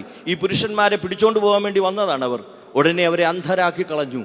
ഈ അന്ധരാക്കി കളഞ്ഞിട്ട് അവർ വഴി തപ്പിയൊക്കെ നടന്നു. സോദോം നിവാസികൾ പോയി കഴിഞ്ഞപ്പോൾ ലോത്തിനോട് പറഞ്ഞു, ലോത്തേ, വേഗത്തിൽ സോദോം നശിപ്പിക്കാൻ പോകുന്നു.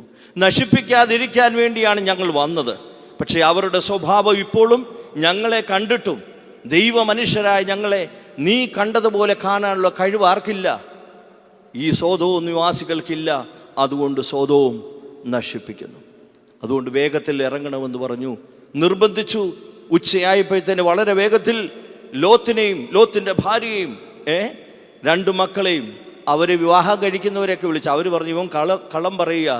അതുകൊണ്ട് അവർ വന്നില്ല. ഇവർ 4 പേരെയും ദൂതന്മാർ പിടിച്ചുകൊണ്ട്, ഈ പുരുഷന്മാർ പിടിച്ചുകൊണ്ട് വേഗത്തിൽ സഞ്ചരിച്ചു. പോകുമ്പോൾ ഒരു കാര്യം പറഞ്ഞു, ജീവരക്ഷയ്ക്കായി ഓടിപ്പോവുക, പുറകോട്ട് നോക്കരുത്, ഇവിടെ എങ്ങും നിൽക്കുകയും അരുത്. ഇതെല്ലാവർക്കും അറിയാം. പക്ഷേ ഞാൻ വിശ്വസിക്കുന്നത് അവർ പോയി. ഈ പുരുഷന്മാർ പിടിച്ചതനുസരിച്ച് ഈ 4 പേരെയും പിടിച്ചുകൊണ്ട് ഇങ്ങനെ പോകുന്ന വഴിക്ക് വേദപുസ്തകം പറയുകയാണ്, ആര് പുറകോട്ട് നോക്കിയെന്നാ? ലോത്തിൻ്റെ ഭാര്യ. ഞാൻ ചോദിക്കുന്നത്, ഇവിടെ ലോത്തും നോക്കിയിട്ടുണ്ട്, ലോത്തിൻ്റെ ഭാര്യയും നോക്കിയിട്ടുണ്ട്, പിള്ളേരും നോക്കിയിട്ടുണ്ട്, അല്ലേ? ഉണ്ട്. പക്ഷേ ലോത്തിൻ്റെ ഭാര്യ നോക്കിയത് ഇത്രയും നാൾ ഉണ്ടാക്കിയ സമ്പത്തെല്ലാം പോയല്ലോ എന്ന് പറഞ്ഞോട്ട് പുറകോട്ട് നോക്കി. ബാക്കിയുള്ളവർ നോക്കിയിട്ട് പറഞ്ഞു, ദൈവമേ, അത് നശിക്കുമ്പോഴും ദൈവം ഞങ്ങളെ വിടുവിച്ചുവല്ലോ എന്ന് പറഞ്ഞുകൊണ്ടാണ് ആര് നോക്കിയത്? ലോത്തും മക്കളും നോക്കിയത്. ഇതാ വ്യത്യാസം. നമ്മൾ ഒരു വീട്ടിൽ നിന്ന് ഇറങ്ങിപ്പോകുമ്പോൾ പുറകോട്ട് നോക്കത്തില്ലേ? അത് സ്വാഭാവികമാണ്. അതും നാളെ ഇങ്ങോട്ട് വരത്തില്ലെന്ന് പറഞ്ഞാൽ ശരിക്കും നോക്കത്തില്ലേ? ഇല്ലേ? നിങ്ങൾ പറ. നമ്മൾ ചുമ്മാ വേദപുസ്തകം വായിച്ചിട്ട് പുറകോട്ട് നോക്കി ലോത്തിൻ്റെ ഭാര്യ ഉപ്പുതൂണായി? അങ്ങനൊന്നും അല്ല. അങ്ങനെയാന്നു. ലോത്തിൻ്റെ ഭാര്യയും നോക്കി, ലോത്തും നോക്കി, പിള്ളേരും നോക്കി. പക്ഷേ ലോത്തിൻ്റെ ഭാര്യ നോക്കിയത്, എടാ ഉള്ള സമ്പാദ്യം എല്ലാം കളഞ്ഞിട്ട് പോകേണ്ടി വന്നല്ലോ എന്ന് പറഞ്ഞ് നോക്കി. അപ്പോൾ ദൈവം പറയടാ, നിനക്ക് രക്ഷ തരുമ്പോൾ നീ ഓർക്കുന്ന എന്തുവാ? ഇത്രയും നാൾ ഉണ്ടാക്കി വെച്ചതെല്ലാം എവിടെയാണെന്ന്, അല്ലേ? അതുകൊണ്ടാണ് ലോത്തിൻ്റെ ഭാര്യ ഉപ്പുതൂണായത്. പക്ഷേ ലോത്തും മക്കളും എങ്ങനെയാണ് നോക്കിയത്? അയ്യോ, ഞങ്ങൾക്ക് ഈ നഷ്ടം വരുമ്പോഴും ദൈവം ഞങ്ങളെ വിടുവിച്ചുവല്ലോ എന്ന മനോഭാവത്തോടു കൂടിയാണ് ലോത്തും മക്കളും. നമുക്ക് ഇടയ്ക്കിടയ്ക്ക് ഇങ്ങനൊരു മനോഭാവം ഉണ്ടാകണം. ജീവിതത്തിലൊക്കെ നഷ്ടപ്പെടുമ്പോൾ ഇങ്ങനെ ചിന്തിക്കണം, എൻ്റെ ദൈവം എന്നെ എത്രയെത്ര ദുഃഖങ്ങളിൽ നിന്ന് വിടുവിച്ചു. നഷ്ടപ്പെട്ടതിനെ ഓർത്ത് ദൈവസന്നിധി പരിതപിക്കുകയല്ല. ലോത്തിൻ്റെ ഭാര്യയെ പോലെ നമ്മൾ അത് പോയല്ലോ, അത് പോയല്ലോ, ഇത് പോയല്ലോ. അങ്ങനെയല്ല. എൻ്റെ ദൈവം പലതിലും എനിക്ക് അനുഗ്രഹങ്ങൾ നൽകി. ഇത് നഷ്ടപ്പെട്ടാലും എനിക്ക് കുഴപ്പമില്ല. അതാണ് യോബിൻ്റെ പ്രാർത്ഥന. യഹോവ തന്നു, യഹോവ എടുത്തു, യഹോവയുടെ നാമം വാഴ്ത്തപ്പെടുമാറാകട്ടെ. ഈ പ്രാർത്ഥനയാണ് നമുക്ക് വേണ്ടത്. അതുകൊണ്ടാണ് ഞാനിത് സൂചിപ്പിച്ചത്. ഇവിടെ ഈ വേദഭാഗത്ത് പറയുകയാണ്, ദൈവത്തിൻ്റെ കരുണയെക്കുറിച്ച് നമ്മളിവിടെ വായിക്കുക. ലോത്തിൻ്റെ ഭാര്യ ഉപ്പുതൂണായി എന്ന് പറയുമ്പോൾ നമ്മുടെ മനോഭാവത്തിൻ്റെ പ്രശ്നമാണെന്ന് ഓർക്കണം. അവിടെ മാത്രമല്ല, കുറച്ചു നേരം ലോത്തിനെയും പിടിച്ചുകൊണ്ട് ഇങ്ങനെ പൊക്കോണ്ടിരിക്കുമ്പോൾ ലോത്ത് പറഞ്ഞു, ഇന്ന സ്ഥലത്ത് എന്നാലേ അവിടെ നശിപ്പിക്കത്തുള്ളൂ, അവിടം വരെ ചെല്ലണം. അപ്പോൾ ലോത്ത് പറഞ്ഞു, എനിക്ക് വയ്യ. അബ്രഹാമിന് അത്രയും പ്രായമുണ്ടല്ലോ, സഹോദരപുത്രനല്ലേ, അപ്പം പ്രായമുണ്ട്. അപ്പോൾ എന്തു പറ്റി? ഓടിപ്പോകാനായിട്ട് പറ്റത്തില്ല. അപ്പോൾ പറഞ്ഞു, എനിക്കിവിടെ ഒരു ചെറിയ പർവ്വതമുണ്ട്, ആ സോവർ പർവ്വതത്തിലോട്ട് കയറ്റി. അപ്പോഴും ദൂതന്മാർ പറഞ്ഞു ശരി. അങ്ങനെ സോവർ പർവ്വതത്തിലേക്ക് കയറി. അവിടെ വരെ ഇരുണ്ടു കിടക്കുന്ന ഭൂമി, ലോത്ത് അതിനുള്ളിലേക്ക് പ്രവേശിച്ചു കഴിഞ്ഞപ്പോൾ സൂര്യൻ ഉദിച്ചു. ഇതാണ് ജീവിതത്തിൻ്റെ പ്രത്യാശ. അപ്പോൾ അതായത് ലോത്തിൻ്റെ ഭാര്യയ്ക്ക് മനസ്സിലായി, മുഴുവൻ സ്ഥലവും ഇരുണ്ട് കിടക്കുമ്പോഴാണ് എന്തോ സംഭവിക്കാൻ പോകുന്നെന്നുള്ള ഉറപ്പായി. ആ സന്ദർഭത്തിലാണ് ഈ അബ്രഹാമിനോട് അല്ലെങ്കിൽ ഈ ലോത്ത് പറയുന്നത്, എനിക്ക് ഈ ദേശത്തോട്ടൊന്ന് കയറിയാൽ മതി.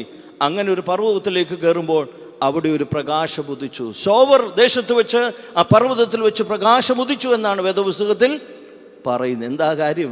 നമ്മുടെയൊക്കെ ജീവിതത്തിൽ ഇതുപോലോരോ സോവറുകളുണ്ട്.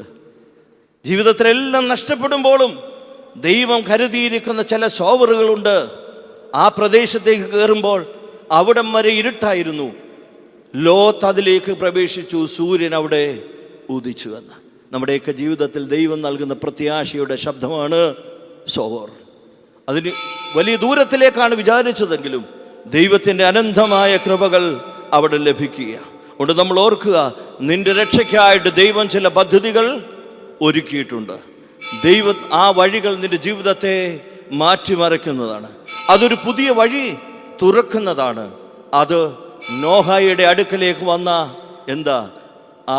ആ പ്രാവ് ഒലുവലയായി വന്നതുപോലെ നിന്റെ ജീവിതത്തിലും തകർച്ചകൾക്കിടയിൽ ദൈവം ഒരുക്കിയിരിക്കുന്ന സോവറുകളുണ്ട്. ഒരിക്കലും പ്രതീക്ഷിക്കാത്തതാണ്.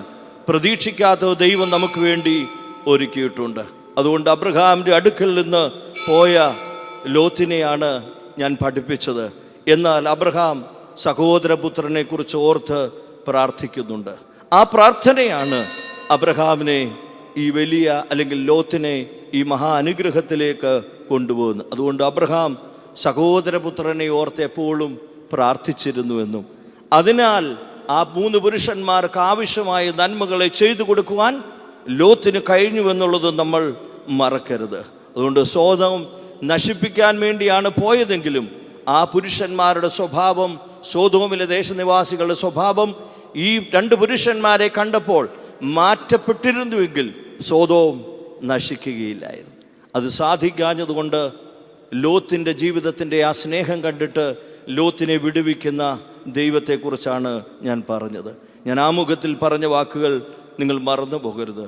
പ്രവാചകന്മാരെ അയച്ച് ഒരു സമൂഹത്തെ രക്ഷപ്പെടുത്തിക്കൊണ്ടിരുന്ന യഹോവ ഇന്ന് അബ്രഹാമിൻ്റെ പ്രാർത്ഥന കൊണ്ട് ഒരു സമൂഹത്തെ രക്ഷിക്കാൻ ശ്രമിക്കുന്നു. അതുകൊണ്ട് മാനസാന്തരത്തിലൂടെ ഒരു പ്രവാചകൻ വന്ന് പറയണമെന്നില്ല. നിങ്ങൾ ഓരോരുത്തരും നിങ്ങളുടെ സമൂഹത്തിന് വേണ്ടി പ്രാർത്ഥിച്ചാൽ അബ്രഹാം ചെയ്ത അത്ഭുതം പോലെ നമുക്ക് ജീവിതത്തിൽ പലതും പ്രവർത്തിക്കാൻ കഴിയും. അതുകൊണ്ടാണ് നമ്മൾ പരിശുദ്ധനായ പരിമല തിരുമേനിയോടൊക്കെ മധ്യസ്ഥത യാചിക്കുന്നത്. അതുകൊണ്ട് മധ്യസ്ഥതയിലൂടെ, അബ്രഹാമിൻ്റെ മധ്യസ്ഥതയിലൂടെ സോദോം മുഴുവനും നമ്മൾ അബ്രഹാമിനെ ഒന്ന് ഇഷ്ടപ്പെടണം, ഇല്ലേ? അബ്രഹാം ഇഷ്ടം എനിക്കെന്താണെന്നറിയാവോ? അബ്രഹാം സോദോമിൽ എൻ്റെ സഹോദരപുത്രൻ രക്ഷപ്പെടണമെന്നല്ല ആദ്യം പ്രാർത്ഥിച്ചാണോ? സോദോം മുഴുവനും രക്ഷപ്പെടണം. അത് കഴിഞ്ഞിട്ട് രക്ഷപ്പെടുന്നില്ല എന്ന് കണ്ടപ്പോഴാണ് എൻ്റെ സഹോദരപുത്രനെങ്കിലും രക്ഷപ്പെടണമെന്ന് ചിന്തിച്ചത്. ഈ മനോഭാവമാണ് പ്രാർത്ഥനയുടെ ശക്തി. പ്രാർത്ഥനയെ നിങ്ങൾ ചിന്തിക്കേണ്ടത് സ്വന്തം മക്കൾക്ക് വേണ്ടിയല്ല, ഒരു വലിയ സമൂഹത്തിന് വേണ്ടി. അബ്രഹാമിൻ്റെ മനോഭാവം, ആ പ്രാർത്ഥനയുടെ ശക്തി ലോത്തിൻ്റെ ജീവിതത്തെ മാറ്റിമറിച്ചു. അബ്രഹാം എങ്ങനെയാണോ അവരെ സ്വീകരിച്ചത്, 3 പുരുഷന്മാരെ സ്വീകരിച്ചത്, അതുപോലെ സ്വീകരിച്ച് തൻ്റെ ഭവനത്തിലേക്ക് കൊണ്ടുപോയി എന്നുള്ളതാണ് അബ്രഹാമിൻ്റെ ജീവിതത്തിൻ്റെ അല്ലെങ്കിൽ ലോത്തിൻ്റെ ജീവിതത്തിൻ്റെ ഏറ്റവും വലിയ മാതൃക. ആ മാതൃക ഉയർപ്പ് പെരുന്നാളിൻ്റെ അല്ലെങ്കിൽ ഇനിയുള്ള നാളുകളിൽ ജീവിക്കുമ്പോൾ ഒരു മഹാസന്തോഷത്തോടെ ജീവിക്കണം. ആദ്യം പറഞ്ഞൊരു വാക്ക് മറക്കരുത്, നിങ്ങളുടെ ഭവനങ്ങളിൽ ഒരു പ്രാർത്ഥനാമുറി ഉണ്ടാകണം. ആ പ്രാർത്ഥനാമുറിയിൽ നമ്മൾ ദൈവത്തോട് സംസാരിക്കാനുള്ള സ്ഥലമാണ്. സോദോം നശിക്കുന്നുവെന്ന് പറഞ്ഞപ്പോൾ അബ്രഹാം പോയി പ്രാർത്ഥിച്ചത് ആ മുറിയിൽ നിന്നുകൊണ്ട്. ഇതുപോലെ ജീവിതത്തിൻ്റെ പ്രതിസന്ധിയുടെ ഘട്ടങ്ങളിൽ നിങ്ങൾക്ക് പ്രാർത്ഥിക്കാനുള്ള ഒരു സ്ഥലം നിങ്ങളുടെ ഭവനങ്ങളിൽ ഉണ്ടാകണം. അവിടെ പോയി ഒന്ന് കുനിഞ്ഞിരുന്ന്, ദൈവമേ, എൻ്റെ മനസ്സിൻ്റെ ഉള്ളിലെ ദുഃഖഭാരങ്ങളെ നീ കാണണമേ എന്നുള്ള മഹത്തായ പ്രാർത്ഥനയിലൂടെ മുന്നോട്ട് പോകുവാൻ ദൈവത്തിൻ്റെ ആത്മാവ് നമ്മെ സഹായിക്കട്ടെ. ലോത്തിൻ്റെ ജീവിതം മോശമല്ല എന്നുകൂടിയാണ് ഞാൻ ഇന്ന് പറഞ്ഞത്. അതുകൊണ്ടാണ് ലോത്ത് പറഞ്ഞത്, എൻ്റെ പുരുഷന്മാർ തൊടാത്ത 2 പെൺകുട്ടികൾ എനിക്കുണ്ട് എന്ന് പറയുമ്പോൾ ആ സോദോമിലെ ദേശനിവാസികളുടെ അധാർമിക ജീവിതമില്ലാത്ത ലോത്തിനെയാണ് നമ്മളവിടെ വായിക്കുന്നത്. അതുകൊണ്ട് നമുക്ക് ആരെയും ക്രിട്ടിസൈസ് ചെയ്ത് അവരുടെ മക്കളൊക്കെ മോശമാണ്. ഇപ്പോൾ ലോത്തിൻ്റെ പുസ്തകം വായിച്ചപ്പോൾ അങ്ങനെയാണോ? അല്ല. അതുകൊണ്ട് നമ്മളൊക്കെ എങ്ങനെ ആരെങ്കിലും എന്തെങ്കിലും പറഞ്ഞു തരും, എല്ലാവരും മോശമാണെന്ന് പറയുമ്പോൾ നമ്മൾ അവരെയൊക്കെ. പക്ഷേ അബ്രഹാമിൻ്റെ ചരിത്രം ശരിക്കും പഠിച്ചപ്പോൾ ലോത്തിൻ്റെ ജീവിതവും ഒരുപക്ഷെ പ്രാർത്ഥനാ ജീവിതത്തിൽ കുറവുകൾ വന്നേക്കാം, പക്ഷേ അവൻ്റെ ജീവിതത്തിൽ അവൻ്റെ മക്കളെ നന്നായി വളർത്തുന്നതിൽ ലോത്ത് നഷ്ടപ്പെട്ടിട്ടില്ല. അതുകൊണ്ട് ദൈവത്തിൻ്റെ പരിശുദ്ധാത്മാവ് നമ്മെ സഹായിക്കട്ടെ.